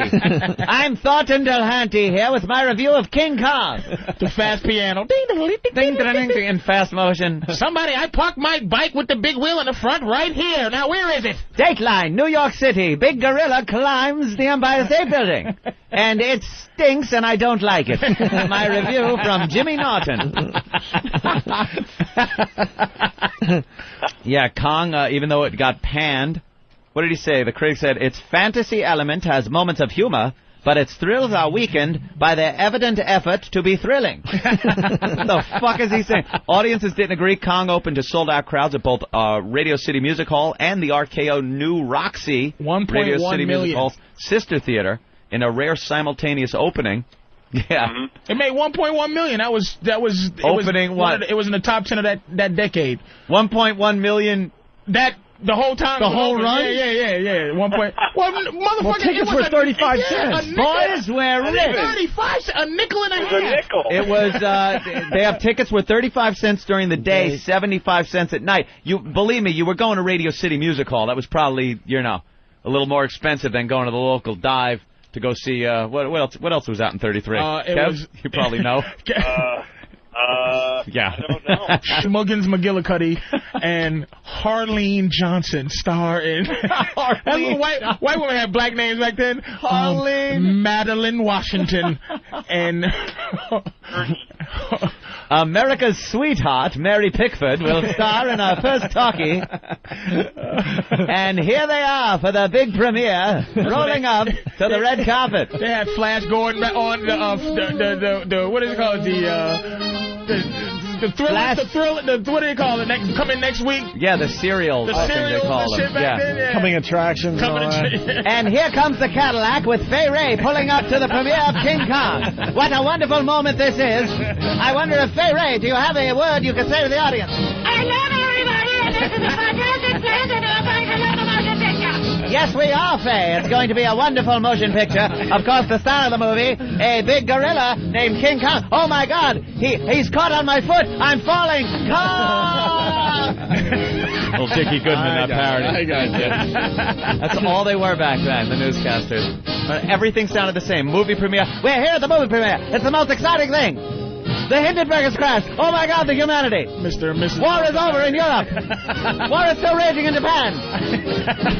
This guy has the same delivery. Mr. and Mrs. North America. There's no dynamic to it. To all the ships at sea. Flash! Flash! King Kong makes a record $4.60. What an opening weekend in the tens of dollars. We'll have it tabulated for you next month. It's made $9.8. The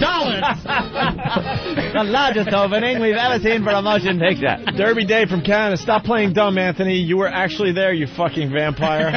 Here comes Anthony Cumia, future shock jock. What do you have to say, Anthony? Your mom's box. Your mom's box. 2006. Anthony's the dude from The Seventh Sign who wants the world to end. Remember that? Oh, my God. It's the 10th sign. Thank God I can die. All right, Big Kev. All right. Thank you, sir. I'm going to call you, Big Kev. Yeah, give that plug again, Kev. It's a midnight movie premiere of Kong. It's tomorrow night, Tuesday night at midnight, at the Clifton Commons, AMC Clifton Commons in Clifton, New Jersey. All right. Very good. Very good. I have the all-time USA box office. Let me take a guess. First one, Titanic. Very good. Second one, evidently, would be Star Wars. The last Star Wars, right? No. No, actually, it's Star Wars from 1977. Because they re-released it. That's not fair, but we'll okay. enjoy Yeah. that. The third one will be Star Wars again. No. Nope. No. Something new. Lord of the Rings? Past couple of years. No, Lord of the Rings came in at Return of the King, number 8. U.S. box office. This is U.S. This is U.S. With $377 million at number 8. No, this Thanks. number 3 Cartoon? made... Yes. Shrek 2. Very good. Shrek 2 How made... did you pull that one out of your I'm a movie motherfucker. I just watch these goofy movies. Yeah. Shrek 2 made a lot of money. What about 4? Number 4. I have to keep saying Star Wars. Star Wars. No. One of those Star Wars is in there, man. Yeah, it is. Top 5. Top 5. So Okay. it's number 5. Number 4. I don't know. Give me a hint. It goes back a couple of decades. Goes back. Jaws. Still 4. No. E.T. 4. E.T. Re-release of E.T. E.T. See, you got to think they the re-released it, yeah. Yeah. And that made about a good $90 million to re-release. And we got like a number 6, Spider-Man. Spider-Man. 403. The first one. I liked that movie. So these are the top. These are top American, right? American. So yeah. what happened? So the worldwide doesn't even put them up with. So Lord of the Rings was bigger somewhere else than it was in the States. Yeah, probably like England and shit. Japan. Well, see, that's that bullshit. Once you throw Japan into it, you don't know what they're gonna like. That's really bullshit. This is what counts. This is what counts. So Lord of the Rings is not even up there. So number 8. It's in the top 10, and it's number 12, and it's number 17. The 3 of them. But see, Spider-Man 2. Spider-Man cost $203 million to make. So it didn't even make $403 million domestic. So they only made its money back here. So here it's a flop. It's a flop here. Nah, because then you got 403 and you got movie rentals too, you know. See, that's the bullshit. Yeah, think of that shit. Opie, that's the thing. Pay-per-view, this is this thing that the we're cable adding deals now, they make. Man. This, all of this. That's something they didn't have years ago. It's magic now. It's all that magical stuff to make it seem like it's not bullshit. Every movie's a hit now if you look at everything they make with DVDs and... You want to see Kong? They box it. Hell yeah. Yeah, I'm going to have to see it. Comes out. Going to have to see it on the screen like Fuck that. Yeah. I don't know what I should do, though, to cover it up if I start weeping. I'm going to cry. Oh, you're an animal guy, too, right? Bring Robert Kelly. Bob Kelly, he'll stop it. He'll be weeping way more than you, and no one will notice it. I only got choked up at one movie in my life. One movie, and the old classic listeners will know which one it is, but it was one fucking part in one movie. One part in one movie got me to go like make that. I lost control of my diaphragm and sucked in out of nowhere, involuntary, and I was like, holy shit, what the fuck was that? Schindler's List? No. I pardon you. I was cracking up. I don't remember the answer to this one. You don't remember the answer? Give us a hint. It's a movie goes back.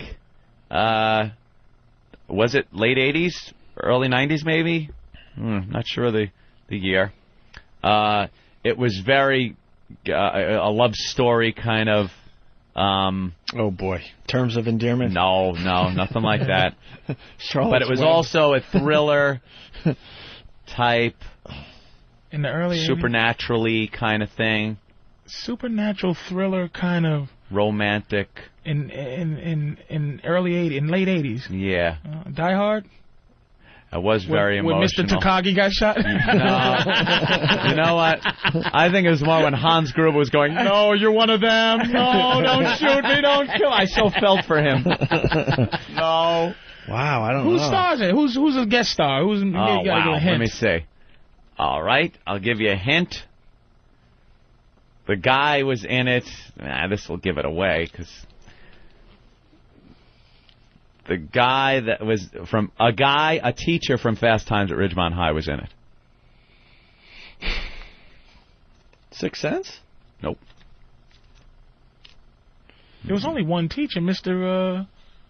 Hand. No. Someone's asking if it's your wedding video. Yeah, that'll do it. Yeah, a bunch of people on instant feedback. Well, at least a couple have gotten it. And then finished it off with, you fag. What is it, man? You went to the opening night of Birth of a Nation. Birth of a Nation, that was it. At the premiere of Birth of a Nation. That wasn't sad for Anthony. That was a comedy. Yeah. And here comes the Ku Klux Klan riding in as heroes. As those evil slaves. Hunting them down for doing their evil, I don't know, running away thing. Their evil free work. All right, it's either The Crying Game or Ghost. Was it Ghost? It was a scene in fucking Ghost. What scene in Ghost? Who was a teacher in Ghost? The teacher in Ghost was that teacher that took them all to in Fast Times. That Mr. dude. What was his name? Oh, yeah. And he took him down to see the dead body. He taught him how to kick He's nickels. the guy on the train. Okay. Yeah. I wanted to be a little obscure with the reference. I don't want to say Patrick Swayze. Oh, yeah, he jumped through the train. There's that goddamn stupid fucking scene where Demi Moore's face is all lit up and that one single tear, I don't know how she does it, goes down her face, and it was it. I just went like, and then also, no, it wasn't for her. I saw Anthony at Ghost crying, and I fucked him in his ass, and I'm not lying. Crying ass bitch. New song, Gangsta Fag. Just like to me, Anthony was saying more. I took that clay pot and wrapped it around his face and fucked him in his ass until it. I reached my arms around and grabbed his dick like a spinning clay pot. And Whoopi Goldberg watched, and I punched that bitch in her twat. Wow. No, it wasn't weeping. Jesus. It was one of those things where you try to swallow or breathe, and you go like. I cried more when Rick Aviles got killed. Well, you put yourself out there. No, that was it. When you're sharing. That was like the only movie that ever That's why I'm did already anything. sad at Kong. That's why I'm not gonna. I never cried in a movie. Ever. Yeah. Never. You don't think Titanic was sad at the end when the old broad came back and they were back on the stairway? Absolutely. Because I remember leaving the theater right after that scene. Yeah. You would think you were leaving a fucking funeral. A funeral. We saw that one, Ope. Which one? Titanic, when it was in the movie theater. Yeah. Remember we all went? I ruined that movie for my girl was watching it. She's seen it 25,000 times. So I'm watching it with her, and I'm just making fun of this stupid movie. It just Titanic did not. Jack. Human trauma. It just doesn't. With the animals. Ben's raw ass. Ben. Hey, before you even said that, my guess was that it was Gone with the Wind when you were watching it with Groucho. I didn't watch Gone with the Wind with Groucho. I met Groucho. Patrice. All right. You should never have admitted to that. What a faggot. Ha, ha, ha. Faggot. Yeah, that was one. You should have said something. What? Let me ask you something. You should have said Gangsta Fag made you cry. In hindsight, I will admit it looks bad.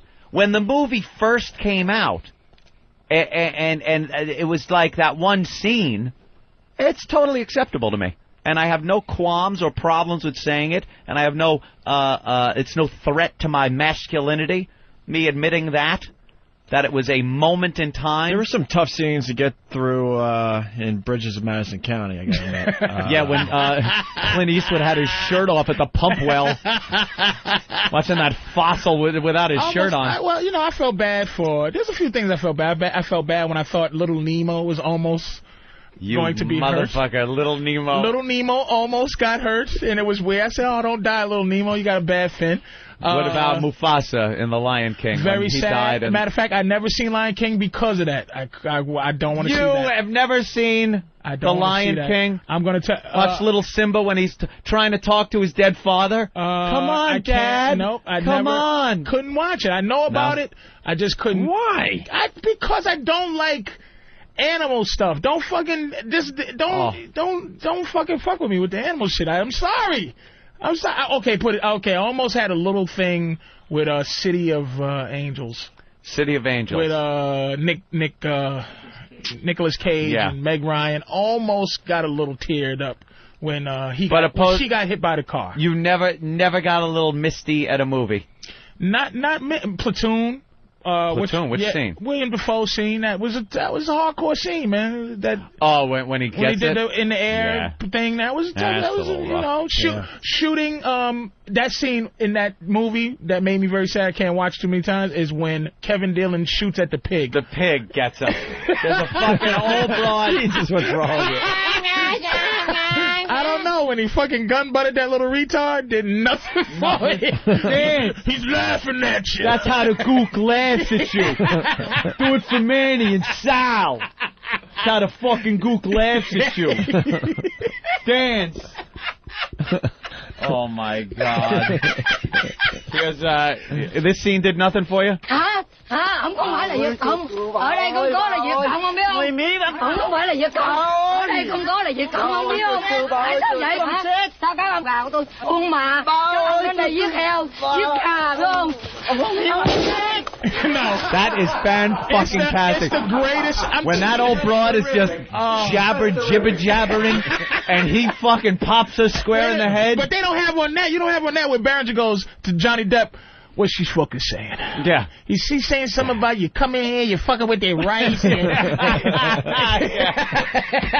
Just pops her in the head, and he's right back to business. But they forget they shoved Manny's dick in his mouth against the tree. You gotta take it. Come on, man.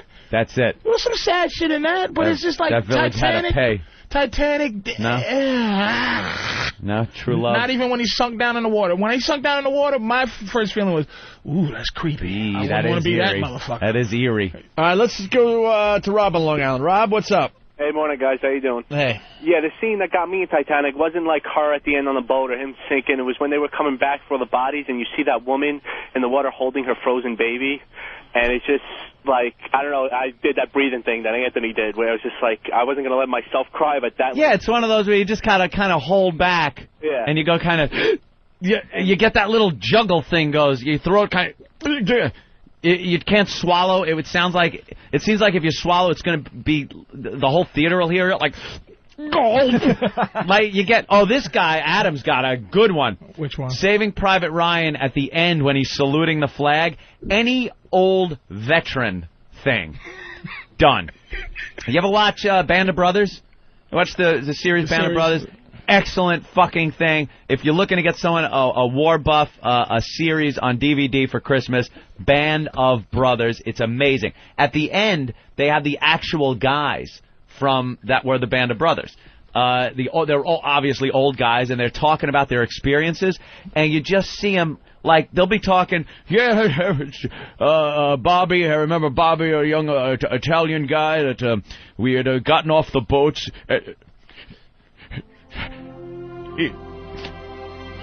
I really can't talk about this right now. And you go like, it is so hard to fucking watch.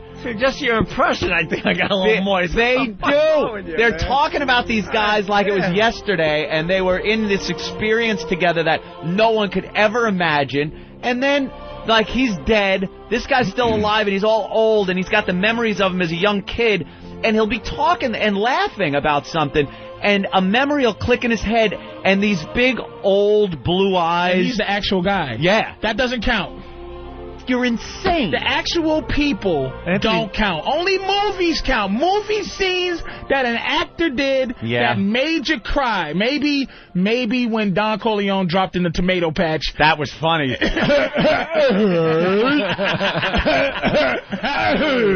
No real Stop people it, count. you're spilling it. No real people, no real stuff can count, Damn, man. Anthony's crying all over his apartment, though. You got to give him props for that. No. He's going through boxes of tissues. That didn't make me cry, but it gets you like where you're like, this is some sad fucking shit. Anthony, this picture on the Post, the front cover of the Post, that's already is making me mad. It's making me cry. You cry over Grey Wolf song. Hold on. A lot of people want to comment on the instant feedback. Did you cry during Jerry Maguire too? And then he describes the part where Anthony cried. You had me at hello. Cut to Anthony watching on his couch. No. All right, well, here you go, Ed. Assholes. Prince in D.C., what's up? Hey, it's Rich. I'm sorry, Hey, man. Rich. What's up?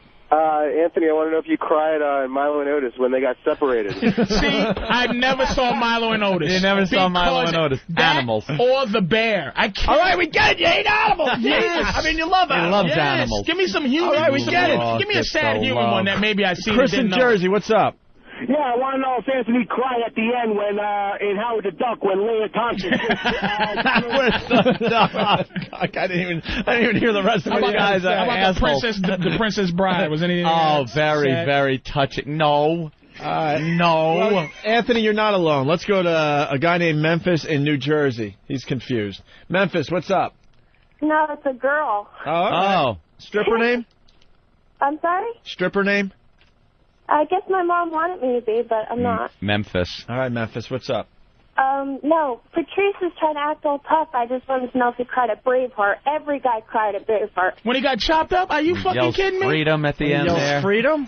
Horseshit. I'm telling you one thing about me. I'll give you an emotional There's scene, but not There's not tear-worthy. too many white people going through stuff, movies, that I've ever cried. I might have almost cried at Color Purple, but... Oh, okay. We watched that the other day, and my girlfriend said, she goes, there's like 5 scenes in this where she cries. And there was. You could see it's very emotional and stuff. If they were white people, I would have cried. Amistad. And really Billy care. Bird fucked up that cry for me. I'm going to tell you. Ready? He goes, in the movie, I was very sad because he goes, give us free, right? And Billy goes, that motherfucker sounds like the Cookie Monster.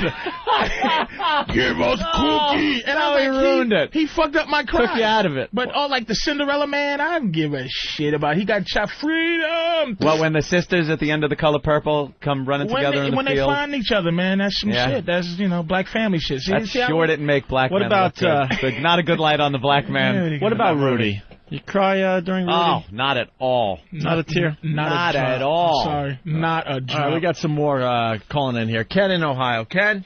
Yeah, man, I want to know if he cried watching The Champ. The Champ. With no. Ryan Wasn't that a killer? What, the remake? I know about Ricky Schroeder, man. That is the remake. The original had the original was actually, the kid was played by the guy that plays Uncle Fester. Jesus. He was a child actor. Wow. And he was cute as a little button back then. What about when the old man and woman in Titanic got dressed up and just laid in bed while everybody else was? I thought that was sad. hysterical. That was very sad. No, I loved it. That was sad, dude. Because you know what? It got me thinking too much. I was sitting there thinking, what are they going to do? Lay there and take a breath? Suspension of disbelief. Like it's going to get to the point where that water gets up and you're going to get out of that fucking bed and go, ah! Yeah, you're not just going to lay there they make hugging you look each all other romantic and shit. but underwater. You know that's a Get your old ass up and you know that turned into a horrific death when they went to the next scene, man.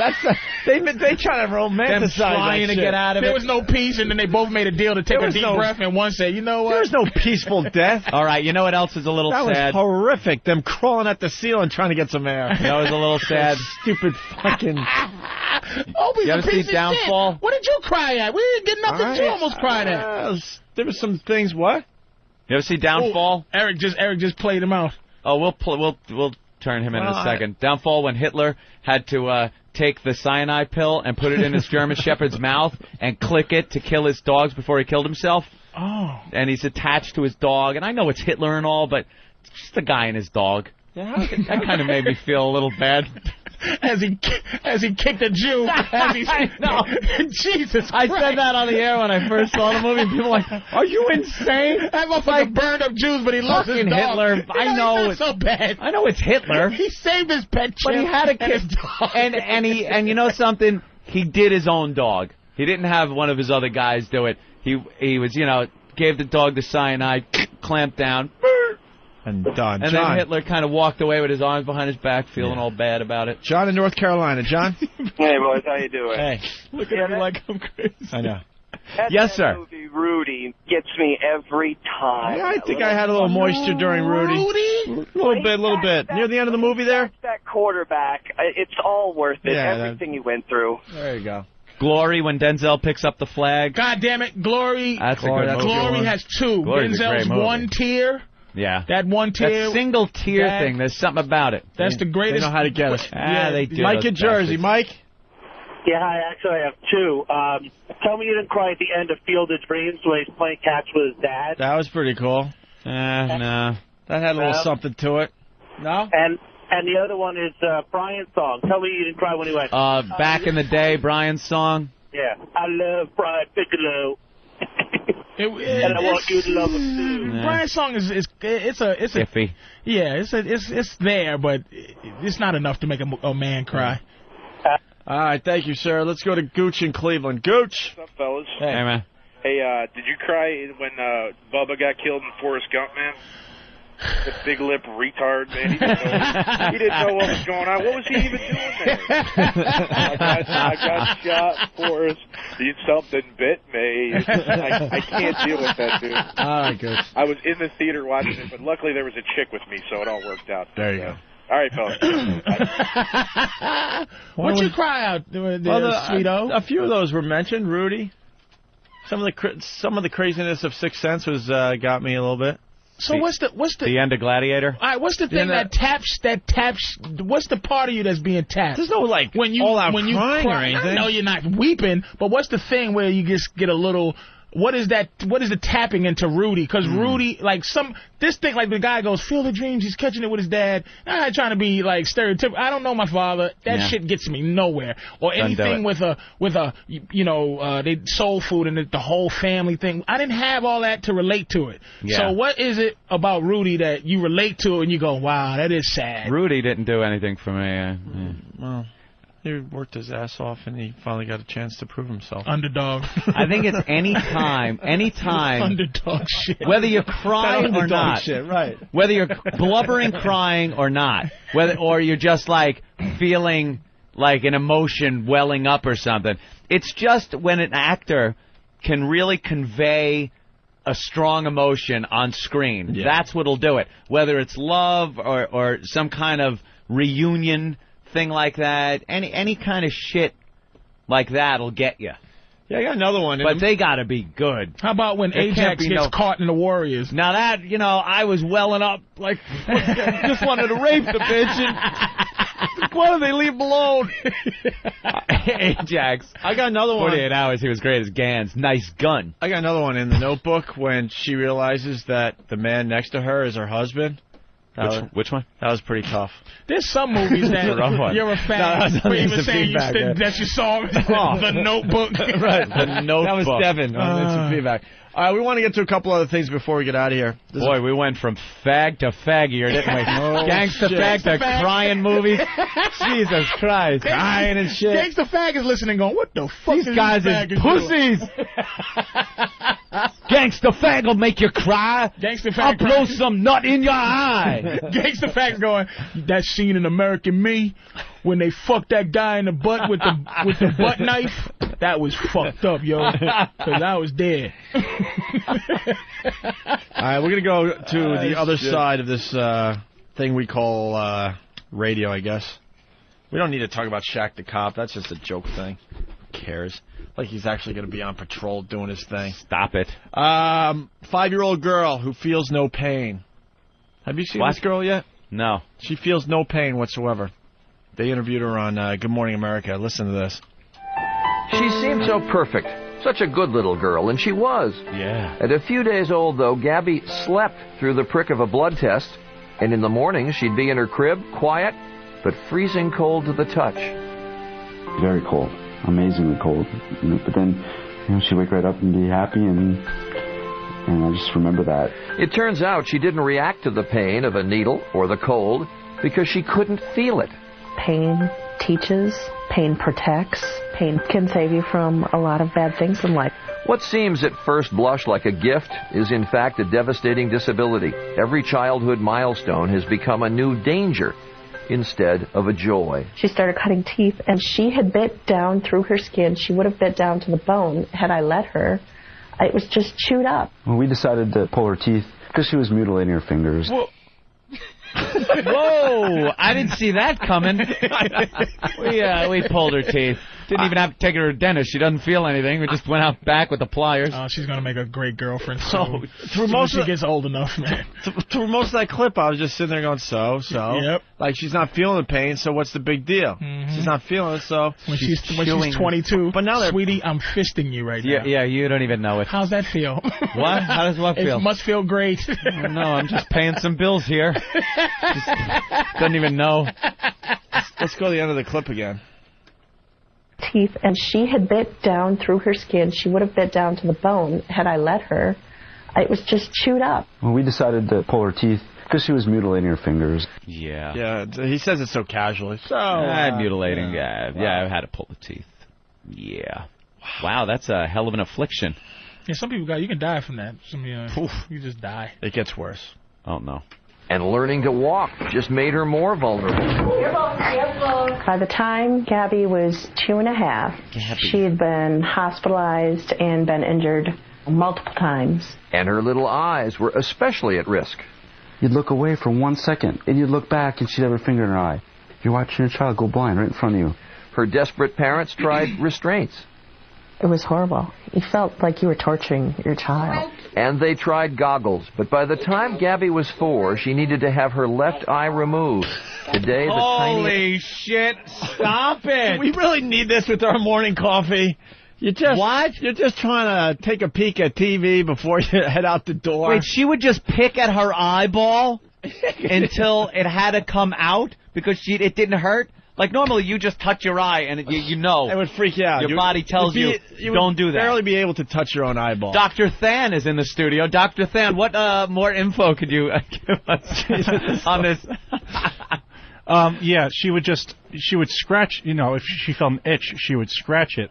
Like when you have an itchy eye, you shut your eye and then kind of rub it. And use your finger, yeah. She would just keep it open and scratch her eyeball? Yeah. Oh, shit. God. She's like an X-Files mutant with no talent. Yep.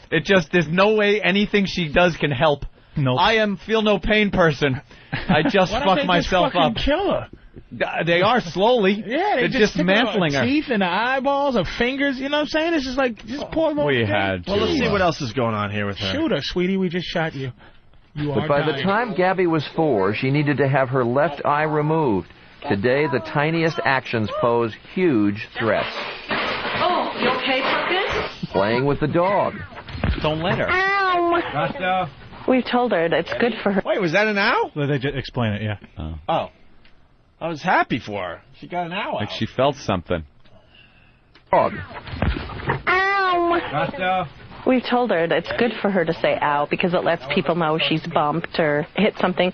Challenges that Gabby's parents know they'll have to face for a lifetime. We've met families that have lost their kids. So at the same time, so what if our kid is blind? So what if she ends up in a wheelchair? We can hold her, we can love her, we'll do everything we can. I love that no-tooth, one-eyed bitch. You can also do that with a kitten. That no-tooth, one-eyed bitch with no pain. No pain, feeling chewed-fingered, fucking dog-bitten. Everybody wants to know if you're sobbing while listening to this, Anthony. Yeah, I was getting a little misty, I gotta be honest with you. Assholes. Oh, what a great movie that would be. Oh, I'm sure they'll make a, lifetime Helen exclusive. Keller and, we got audio of her as an adult trying to walk. Would you like to hear it? Yeah, let's... we told her to say, "Oh, dear Lord," when she falls. Or, "Good Lord." There's an argument going on.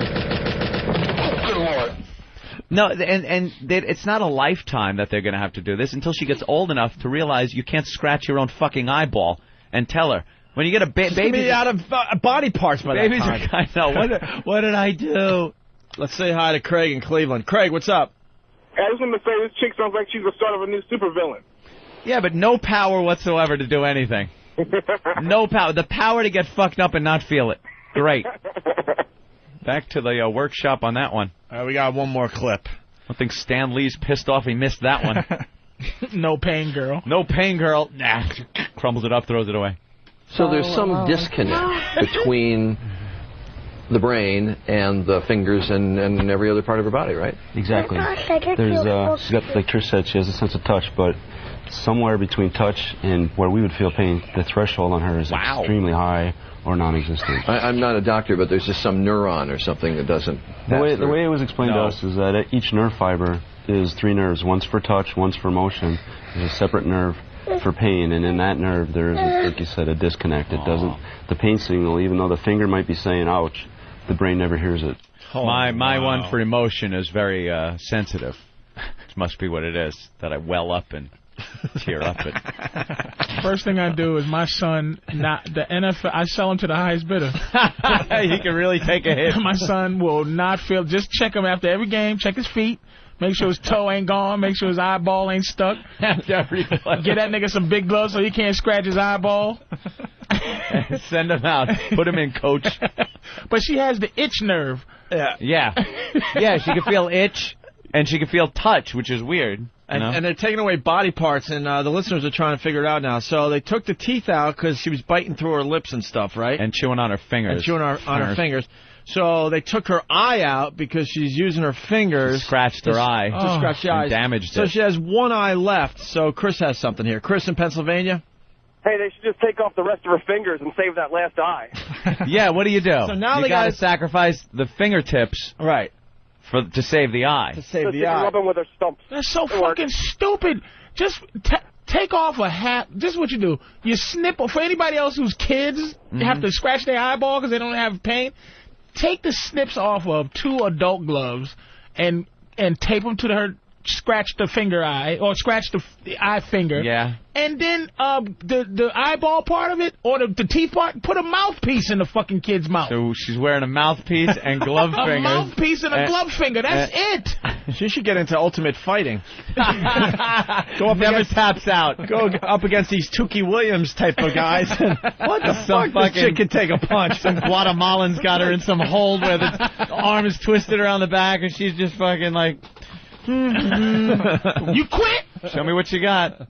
Say, what is it? Say you give. You give. All right, Mark in North Carolina. Hey, how you doing, O&A? All right.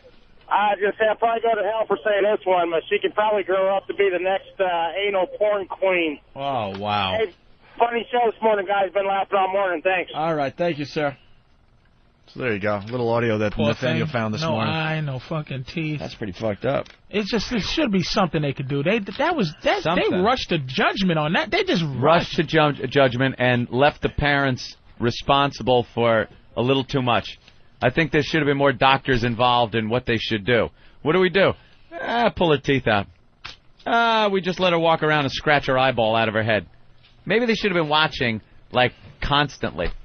How about you pin her down all the time, restrain her all the time, and feed her, and then you get her up to exercise, and you Velcro her hands to her sides, and make her run around the yard like that with, like, boating bumpers around her body. With a stick in the middle, like one of those soccer ball things that you hit and it spins around the stick. Right. Yeah. She just runs around and in a circle, and it's just it. There are plenty of ways. These parents were lazy. I was going to say, you got to start looking at the parents. All they have to do is keep her alive and not harming herself until she's what? For a few years, 12 maybe? Smack her around and say... Until she fully understands what it's all about. 8, 9. And say, don't scratch her eyeball out. Taking her eye out? Mommy, my eye's itching. Well, nigga, we're going to take it out. Don't scratch it. We're going to take out your eye? Holy shit. All right, well, we got to go there. Chester's Liver from whackbag.com. God forbid this girl hits puberty and starts fingering herself.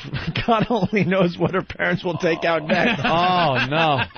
Holy shit. Well, she doesn't feel pain. It could look like that scene from Poltergeist with the technician in the mirror.